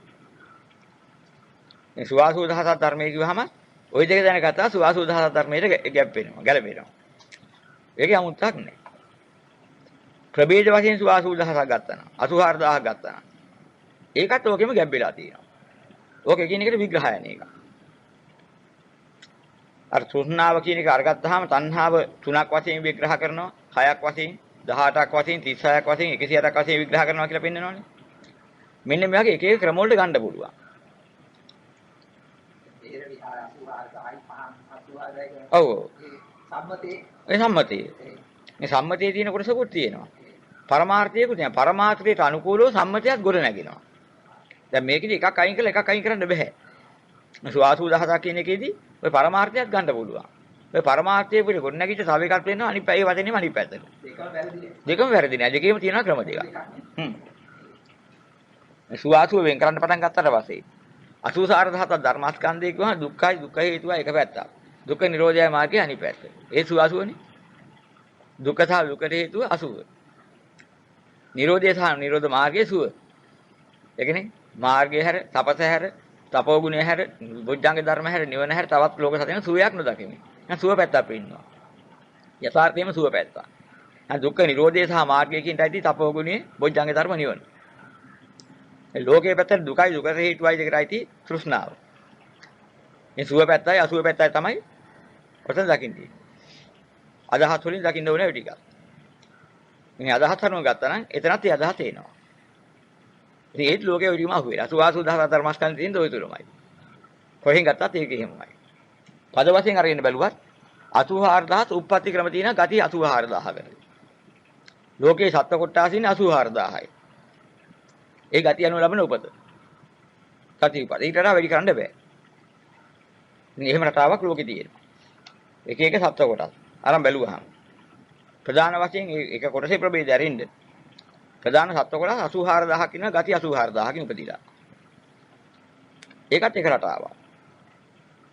මේ ලෝක විශ්ය අචින්තියයි. මේක අපිට නිගමනය කරලා තේරුම් ගන්න බෑ. අපි දකින්න ඕනේ කෝකේ උපන්නත් හේතුවක් නිසා ඵලයක් හටගත්තා. ඒක පැවැත්ම නම් අනිත්‍ය දුක්ඛ අනාත්තයි. අනිත්‍ය දුක්ඛ අනාත්ත පැවැත්ම 84000 කරගත්තත් එකක් දෙකක් හටගත්තත් කෝක හටගත්තා වැඩක් නැහැ. ඒක ඔය ප්‍රශ්නේ විසඳන්න දෙයක්වත් නැහැ. ධර්මයේ දැක්කට පස්සේ හොඳ නරක දෙක දැක්කා. දැන් සුවාසුව අදහසක් කියලා ගත්තා නම් ඒත් දැකලා තියෙනවා. සුවාසුව දහස ධර්මස්කන්ධය ඒත් දැක්කා. එතන මේ සුව 80000 කියලා ගත්තා නම් ඒත් ත්‍රිවිධය දැකලා තියෙනවා. අදහසක් කියලා ගන්නත් පුළුවන්. සුව 80 අදහසක් සුවාසුව දහසක්. එහෙමත් ගත්ත හැකි. නිරුක්තිය බෙදෙනවා. කොයි ක්‍රමෙන් ගත්තත් චතුරාර්ය සත්‍ය දැක්කා නම් ඔය ටික දැකලා. 84000ක් ධර්මස්කන්ධය කියවනම් ඒකත් දැකලා. ඒකයි රටාව.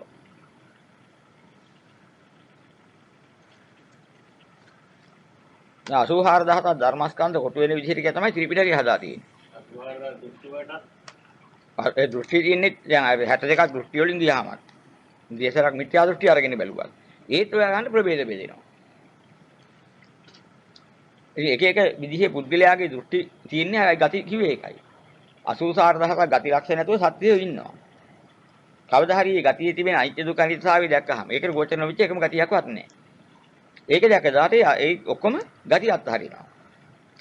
ඒ ගති අත්හරිනවා සම්පූර්ණ ගති කෙලවරකට දාට අරිහත්ත්වේ.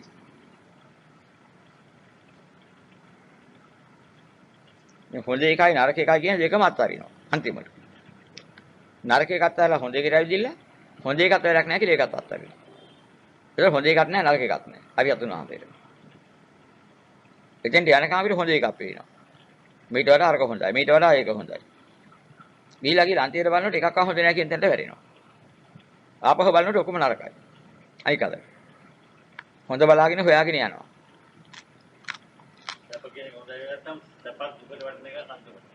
එකින් එකට යනවා හොයාගෙන. ගියාම දකින්න ඊට වැඩි හන කියලා දැක්කහම ඊට පල්ලෙහාව දුකයි.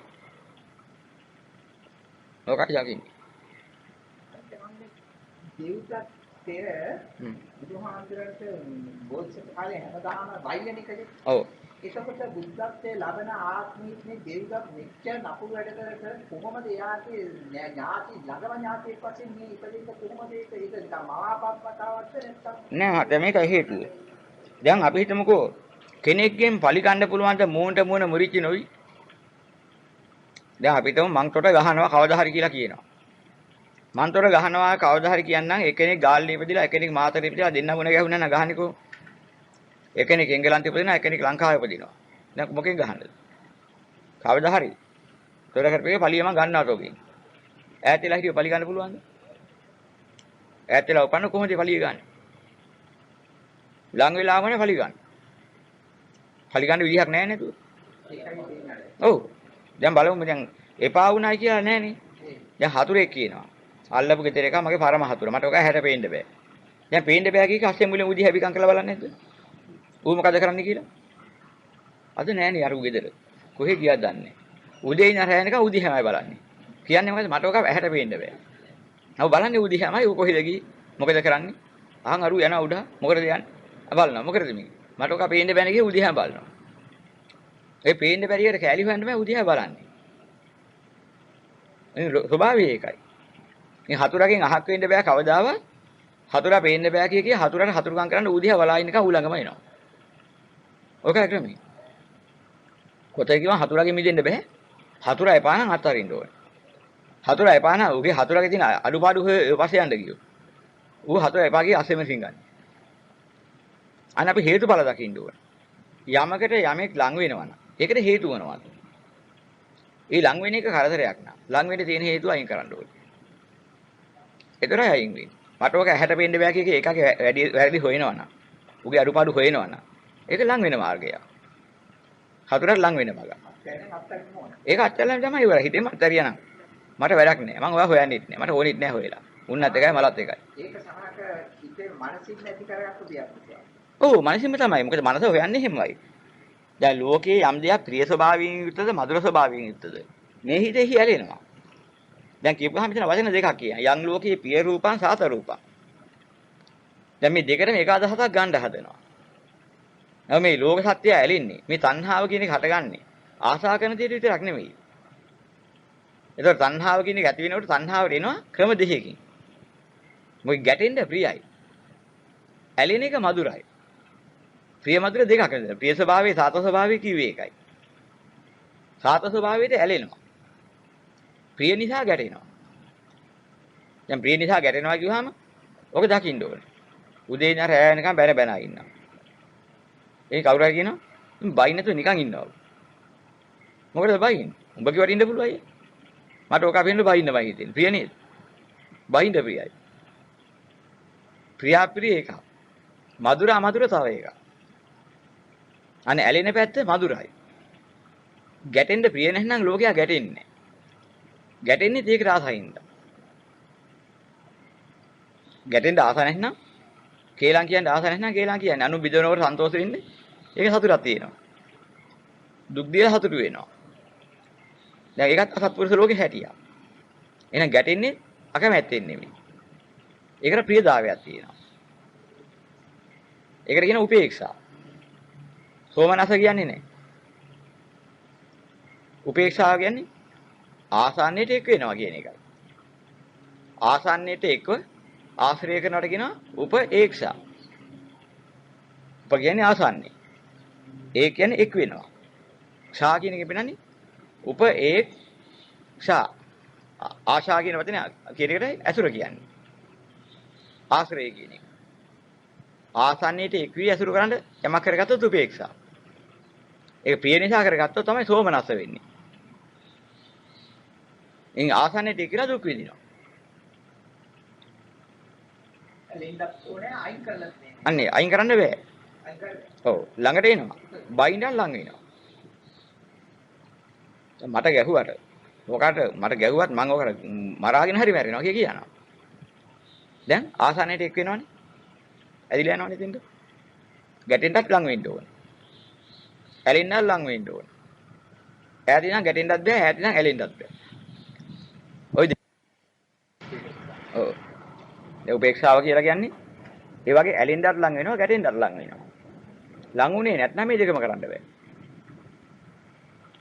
දුන්න දුනගමුවේ, ඊතල කිතල ගමුවේ, රාළ මී ගමුවේ, මුවේ කැඬුවයි සබර ගමුවේ කිව්වලු. මලා ගන්න බෑ. දුන්න එක දිහාක, ඊතලේ තව දිහාක, රාළ තව දිහාක, මුවා තව දිහාක. හතර කොලේ හිටියනම් එහෙම වැඩේ කෙරින්නේ. අපේ ඉස්සර කවි. දුන්න දුනුගමුවේ ඊතල කිතල ගමුවේ. කාල මී ගමුවේ මුවෙක් හැඬුවයි රබර ගමුවේ.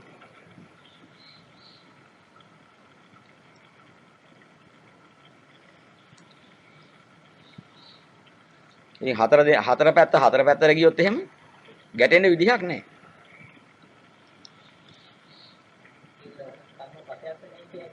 නැති වෙලා යනවා. රාගයේ, දේශයේ, මෝහයේ, මානයේ හතර පොළට ගියොත් එහෙම එක තුනේ නැත්නම් එහෙම ඒකට සම්බන්ධ වෙලා තමයි ඔක්කොම රාගයක් හිට ගන්නත් ඕනේ. ඒකට විරුද්ධ දෙයක් ආපුවම ද්වේෂයක් හට ගන්නවා. රාගයක් ආවේ නැත්නම් එහෙම අපේ හිත තුළ ද්වේෂයට හේතුකාරක නැහැ. රාගයේ උපනිශ්‍රේ කරෙන්න ද්වේෂය හට ගන්නවා. වටිනා දෙයක් මගේ දෙය කැඩුවා කියනවා. මගේ දෙය බින්දා කියනවා.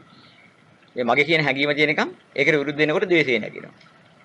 මගේ කියන හැඟීම රාගයෙන් අහකුණාම ද්වේෂයට තිච්ච මුල කැපිලා ගියා. අන් ද්වේෂයට මුල වෙන්නේ රාගය. එකට එදෙන්නේ. නමුත් උපනිශ්‍රේ වශයෙන් එදෙනවා. නිශ්‍රේ ප්‍රත්‍යයයි උපනිශ්‍රේ ප්‍රත්‍යයයි දෙකෙන් ඔක තෝරා ගන්න ඕන.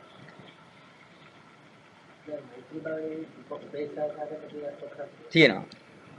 ඒකේ තියෙනවා මෙහෙම. ප්‍රීතිතර, සුඛතර, උපේක්ෂාතර කියලා කොටස් තුනක් තියෙනවා. ඒකේ ධර්මයේ හැඟවිලා තියෙන කොටස් තුනක්. දැන් ආර්ය යන්නේ ප්‍රීතිය තුල නෙමෙයි ප්‍රීතිතර තුල. සුඛය තුල නෙමෙයි සුඛතර තුල. උපේක්ෂාව තුල නෙමෙයි උපේක්ෂාතර තුල. උපේක්ෂාවයි උපේක්ෂාතරයි තෝරා ගන්න ඕනේ උතින්.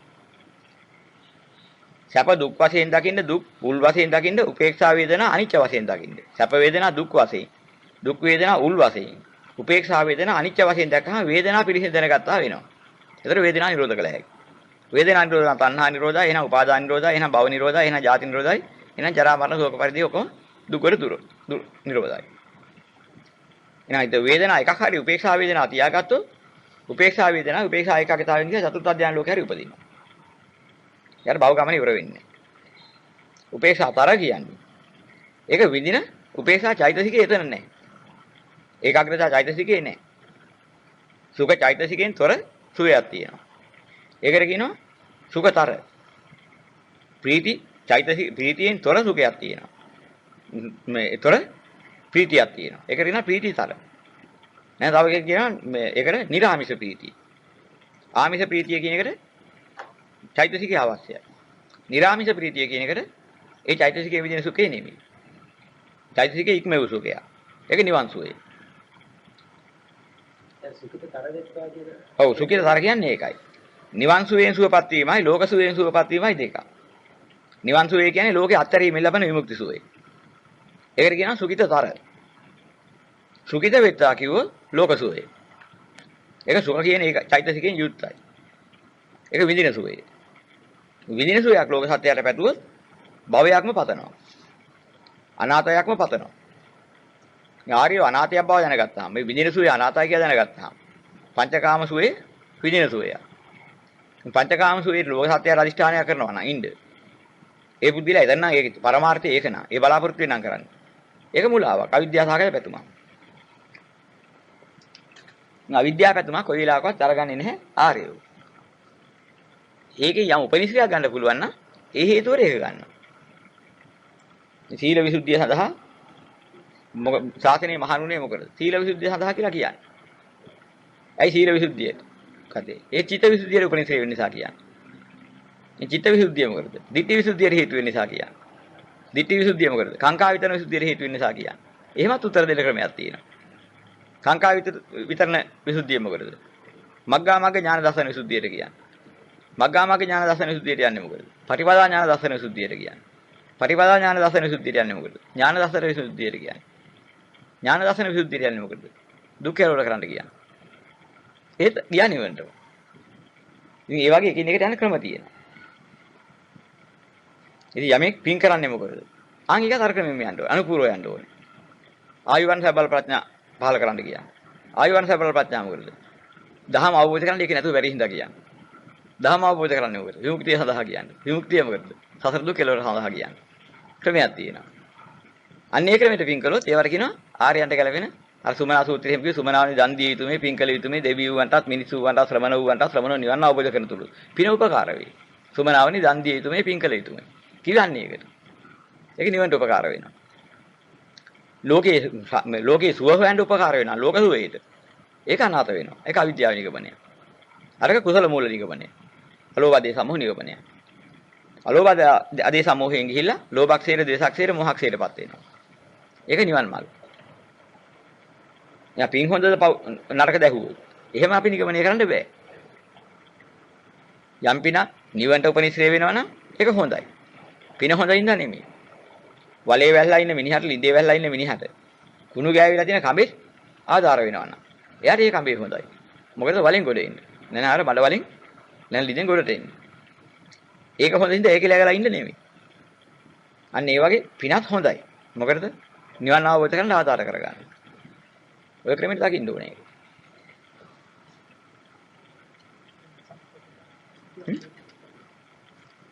මේක ඉවරයි නේ.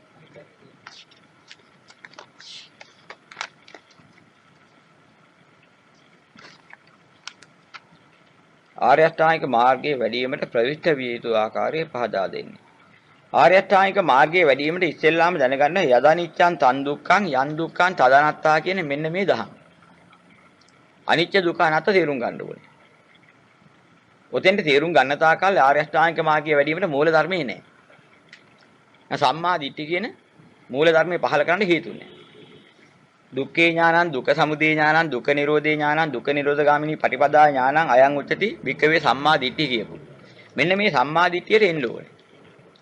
මේකට එන්න පූර්ව භාග නුවණ පූර්ව භාග සම්මා දිට්ඨිය පළමුව පහළ වෙන්න ඕනේ. මාර්ග සම්මා දිට්ඨිය තමයි දුක්ඛේ ඥානං දුක්ඛ සමුදය ඥානං දුක්ඛ නිරෝධේ ඥානං දුක්ඛ නිරෝධගාමිනී පටිපදා ඥානං අයං උච්චති වික්කවේ සම්මා දිට්ඨිය කිව්වේ ඒකට. ඕකට එන්න ඉස්සෙල්ලා කම්මස්සගත සම්මා දිට්ඨිය සහ ධානා සම්මා දිට්ඨිය තියෙන්න ඕනේ. ඉස්සෙල්ලාම කම්මසගත සම්මාදිටියේවත් කර්මඵල අදහන தත්ත්වයේ තියෙන්න ඕනේ. විශ්වාසයෙන් ඉස්සෙල්ලා පටන් ගන්න. යම් කිසි කෙනෙක් පාපයක් කරපුවාම මතු උපදිනවද කියන එක නෙමෙයි එතන ගන්න. හොඳක් කළොත් හොඳක් වෙනවා නරකක් කළොත් නරකක් වෙනවා කියන එක තෝරා ගන්න ඕනේ ඉස්සෙල්ලාම. හොඳකට හොඳ ප්‍රතිඵල, නරකට නරක ප්‍රතිඵල. මේකේ ක්‍රම දෙකක් තියෙනවා. හොඳක් කළොත් හොඳක් වෙනවා නරකක් කළොත් නරකක් වෙනවා කියන වචනේ නිකන් ලෞකික වශයෙන් ගත්තා. බුදුරජාණන් වහන්සේම දේශනා කරනවා මේ කතාව වැරදි. උදාහරණයක් වශයෙන් බුදුරජාණන් වහන්සේ දේශනා කරනවා යම්කිසි ඇමති මේ සේනාපතියෙක් යම් රටකින් යම් රජුරුවන්ගෙන් අනපනත් ලබාගෙන යම්කිසි රාජ්‍යය තමන්ගේ වශයෙන් ගන්න මෙහෙවනවා සේනාව. ඒ සේනාධිපතියා ගිහිල්ලා අර පිරිස මරලා රට විනාශ කරලා මහා විනාශයක් කරලා රට අත්පත් කරලා දෙනවා රජුරුවන්ට. රජුරුව මොකද කරන්නේ? උට ලොකු දානාන්තර දීලා සැප සම්පත් දීලා උසස් තත්ත්වයට පත් කරනවා. දැන් නරකක් කරලා හොඳක් වෙලා තියෙනවනේ. කලේ නරක. ප්‍රතිඵල වශයෙන් යා හොඳකුත් ලබලා තියෙනවා. හොඳක් කළාම හොඳක් වෙනවා නරකක් කළාම නරකක් වෙනවා කියලා උඩින් මතින් තේරුම් ගන්න ගියොත් ওই ප්‍රශ්නෙට අහු වෙනවා. නමුත් මේක ගැඹුරු පැත්තක් තියෙනවා.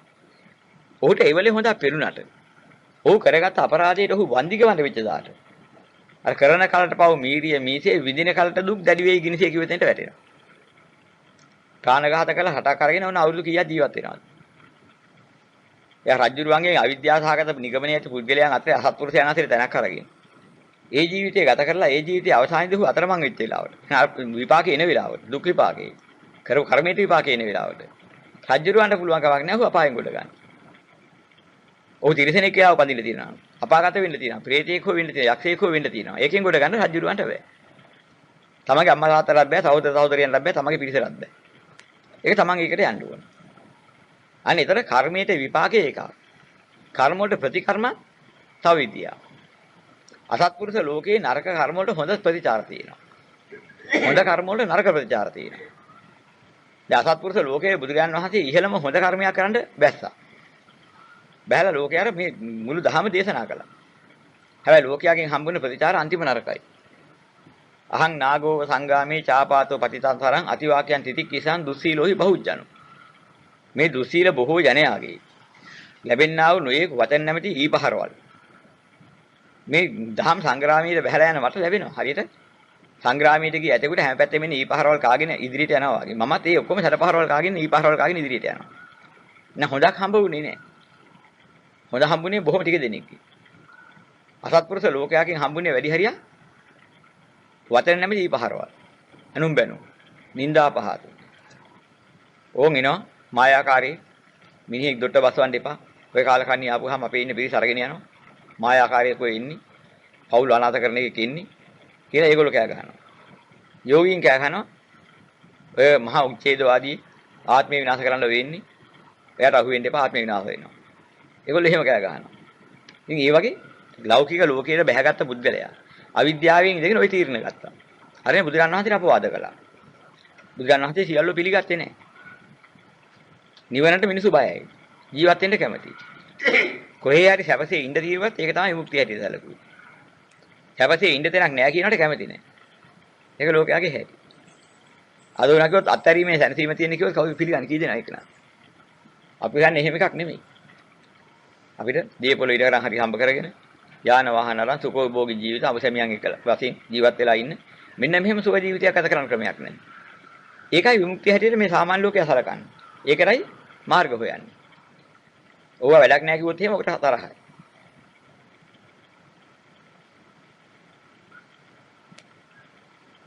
ඒ කාලයක් ඉස්සෙල්ලා මං හැමදාම මහත්තයෙක් එයාගේ භාර්යාවත් එයාට වයින්නවා දරුවොත් එයාට වයින්නවා කියලා.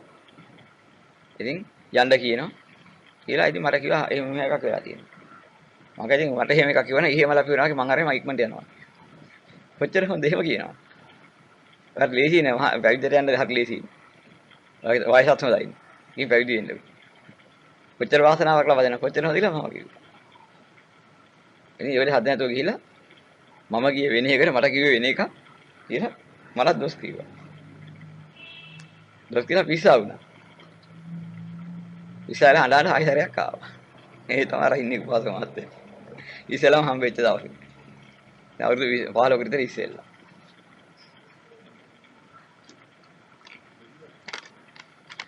තව වෙනකන්වත් ඒ දෘෂ්ටි නිදා හටගත් විපාක තවත් තියෙනවා. අදත් ගන්නකොටත් බණ කියනකොට බුද්ධි. භාවනා කරුව බුද්ධි.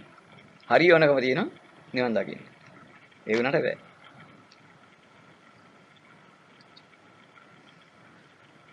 ඉතින් ඉස්සෙල්ලාම යදනිච්ඡන් තන් දුක්ඛං.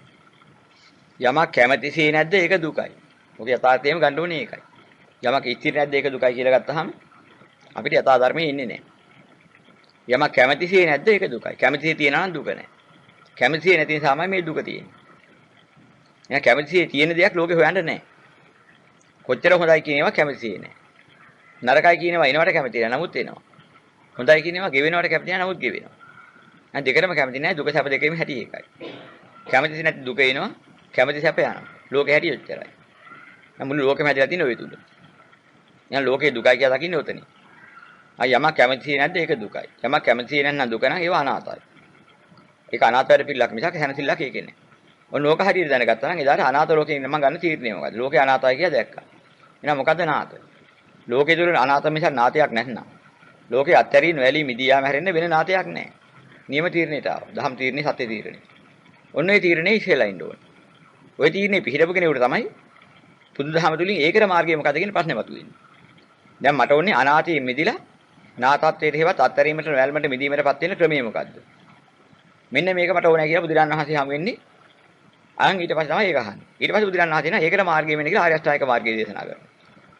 අන්න ආර්ය අෂ්ටාංගික මාර්ගය තමයි මාර්ගය වැඩිවීමට ඊට පස්සේ අපිට අවශ්‍ය වෙන්නේ.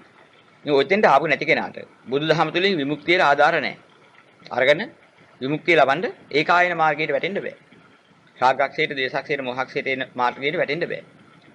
එහෙම අය තියෙනවා මුලදී. නමුත් කවදා එයා ඉන්න ඕනේ ඔය කිව්ව තැනට. දැන් ලෝකේ අනාථයි කියලා දකින්න ඕනේ, නිවන අනාථයි කියලා දකින්න ඕනේ. ඒ දැකගත්තු දවසට සතහැරීම හැර, නොයල්ම හැර, මිදීම හැර තව සැනසීමක් නැහැ කියන තීරණයට හිත හිටින්න. අන්න ඒතොර එයා නිවන දැක්කා.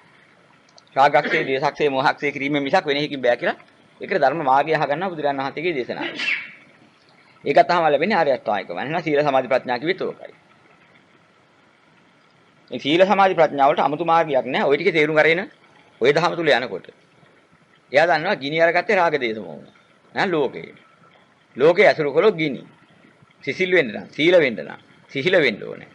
සීලය කියන්නේ සිසිල් වෙනවා. ගින්නකින් දැවි දැවි ඉන්න අපිට ගින්න දිරු වෙලා ගියහම, නිවි ගියහම ලැබෙන්නේ සිසිලා. අන්න ඒක තමයි ආර්ය විනී සීල කියන්නේ. පද නෙමෙයි. පදවත. රාගගිනි, ද්වේෂගිනි, මෝහගිනි නිමෙන තරමට සීතලයි. සිසිලයි. අන්න ඒක තමයි සීල වෙන්නේ. ඒතර ආර්ය සමයට ඇදිලා හිටිනවා. ආර්ය සමයට ඇදිලා හිටපුවාම සමයට ඇදිලා හිටපුවා කියනවා සමාධි. ආර්ය සමයට ඇදිලා හිටපුවා කියනවා ආර්ය සමාධි. දැන් මෙතන සීල කියන්නේ අත්හැරීමෙන් නොයල්මේ මිදීමෙන් ලබන සිසිලක් ලැබුවා නම් අනිත්‍ය දුක අනාත්ම වශයෙන් දැකලා. ඒවා ආර්ය සීල. ඒ ආර්යයන්ගේ සමයක් ඇද්ද, නිවීගිය සංසිඳීගිය සමයක් ඇද්ද. ඒ සමයට ඇදී හිටුවාම ආර්ය සමාධි. ආර්යයන් දැකිය යුතු චතුරාර්ය සත්‍ය ප්‍රකාරයෙන් දකිනකොට ආර්ය ප්‍රඥා. සීල සමාධි ප්‍රඥා කියන එක විග්‍රහ කරලා ගන්න. ආර්ය සීල, ආර්ය සමාධි, ආර්ය ප්‍රඥා කියලා. එතකොටයි ඒක නියම අර්ථය එන්නේ.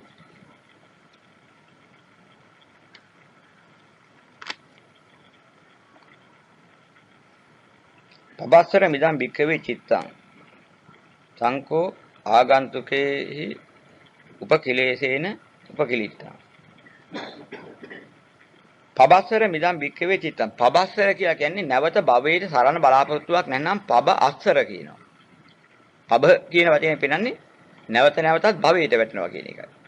සර කියන්නේ සරනවා. අස්සර කියන්නේ සරන්නේ. නැවත නැවතත් භවෙහි සරණ බලාපොරොත්තුවක් නැති මානසිකත්වයක් ඇතනම්. ඒකයි නියම පබස්සර බව. ඒක චිත්ත කියන ස්වභාවය යන්නේ එච්චරයි. එතකොට ආරම්මන විඥානන ලක්ෂණං චිත්තං තව විදියකින් පෙන්නනවා. චිත්ත. පබස්සර මිදම් භික්ඛවේ චිත්තං තව විදියකින් පෙන්නනවා. ආරම්ම විවිධාකාර ආරම්මණයන් දැනගන්න ලක්ෂණයක් තියෙනවා. මනසේ. මේ මට්ටමේ විතරක් නැවතුනොත් එින් එහාට යන්නේ නැතුව. අන්න නැවත භවයට සරණ බලාපොරොත්තුවක් නැති මානසිකත්වයේ හැටි. ඒකට කියනවා පබස්සර චිත්තේ.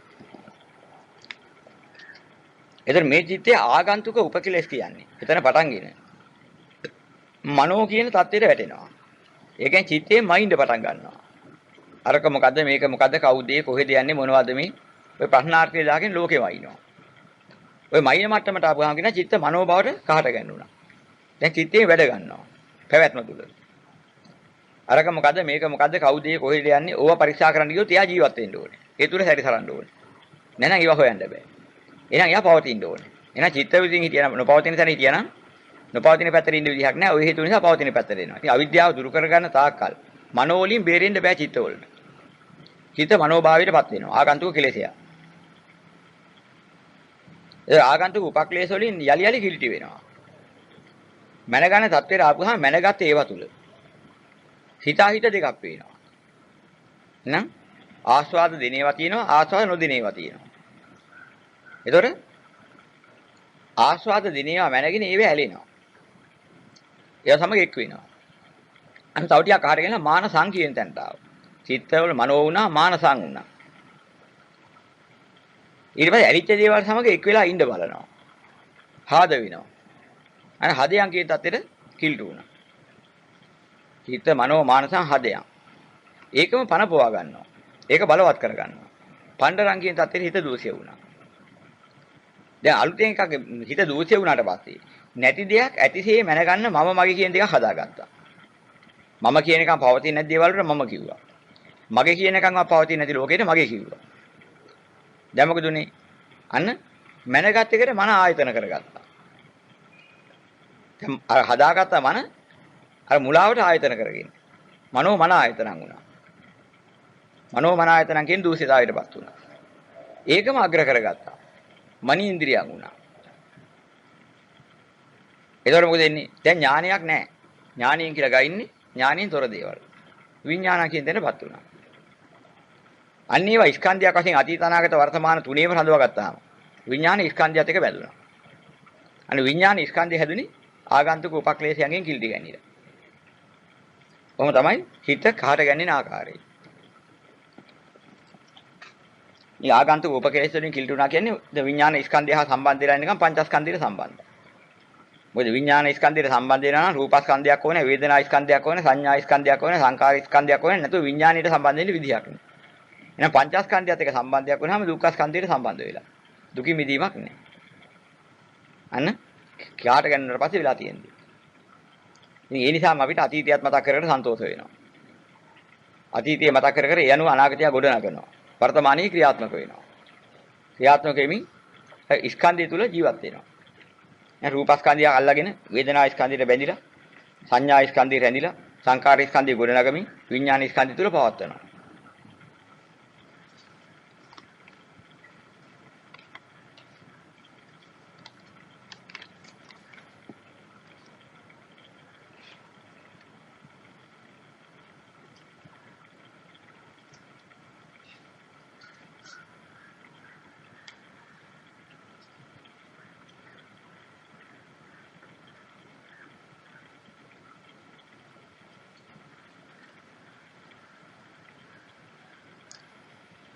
මෙතන තියෙන ඥාන කීපයක් ගැන පෙන්නපු තව විස්තරයක් තියෙනවා. දිත්තේ ඥාන එකක්.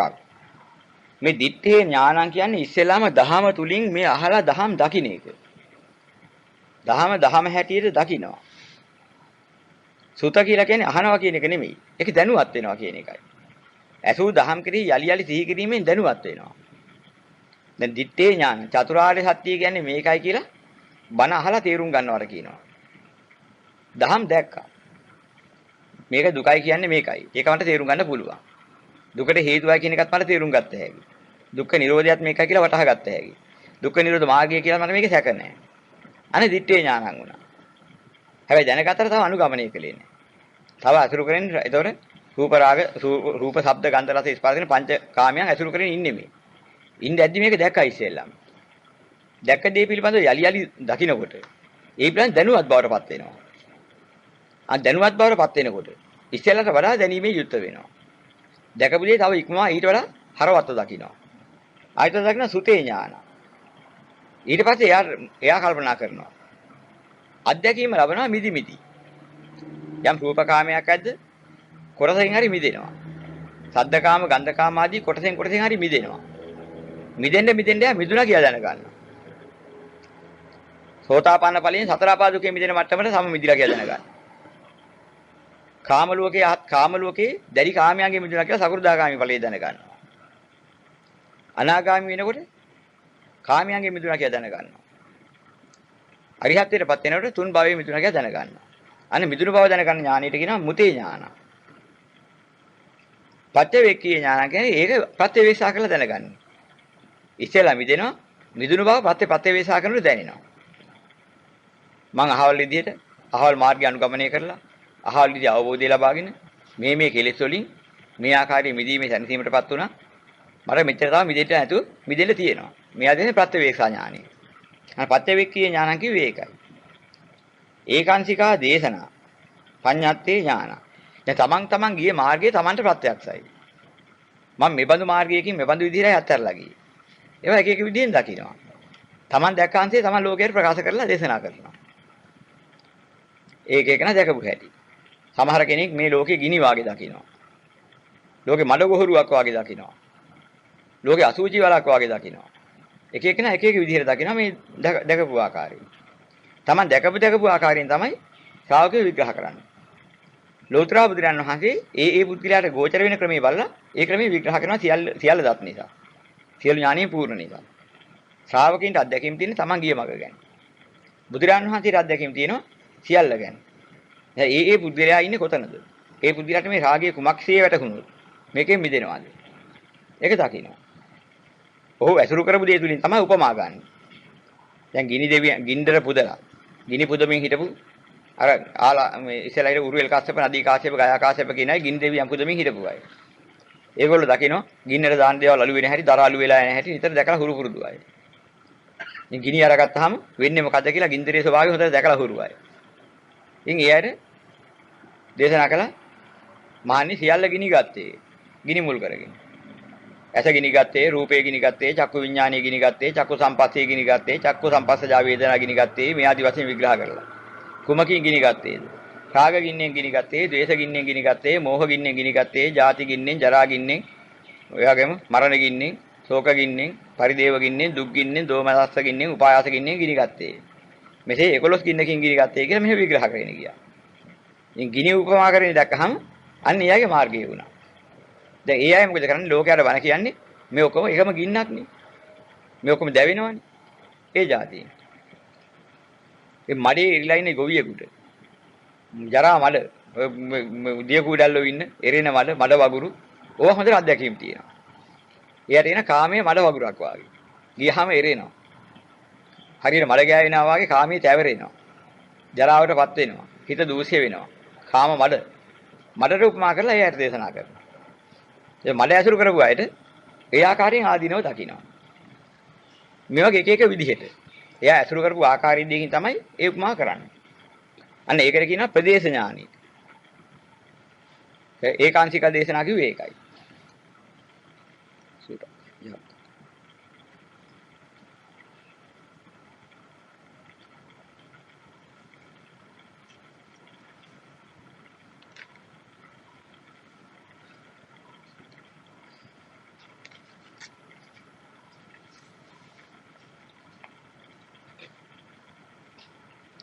රාගක්ෂේවී ආලෝක වෙත්වා, දේශක්ෂේවී ආලෝක වෙත්වා, මෝහක්ෂේවී ආලෝක වෙත්වා. බුද්ධානුභාවයෙන් ආලෝක වෙත්වා, ධම්මානුභාවයෙන් ආලෝක වෙත්වා, සංඝානුභාවයෙන් ආලෝක වෙත්වා. ඒ චරිතානුකූල කර්මස්ථාන ගන්නකොට ගන්න පුළුවන් ඒවා. ඉතින් මොකද්ද මේක අහන්නේ? මේ සඳහන් ආලෝක සංඥා කර්මස්ථානයේ වඩන ආකාරය පහදා දෙන්නේ. දැන් මේ රාගක්ෂේවී ආලෝක වෙත්වා. දැන් අපි ඉන්නේ ලෝකේ. රාගයේ ක්ෂය කරන තාකල් අපි ඉන්නේ ලෝක වෙලා. ලෝක වෙලා ඉන්න කටියට ආලෝක වුණාම ලෝකයෙන් ඈතර වුණා.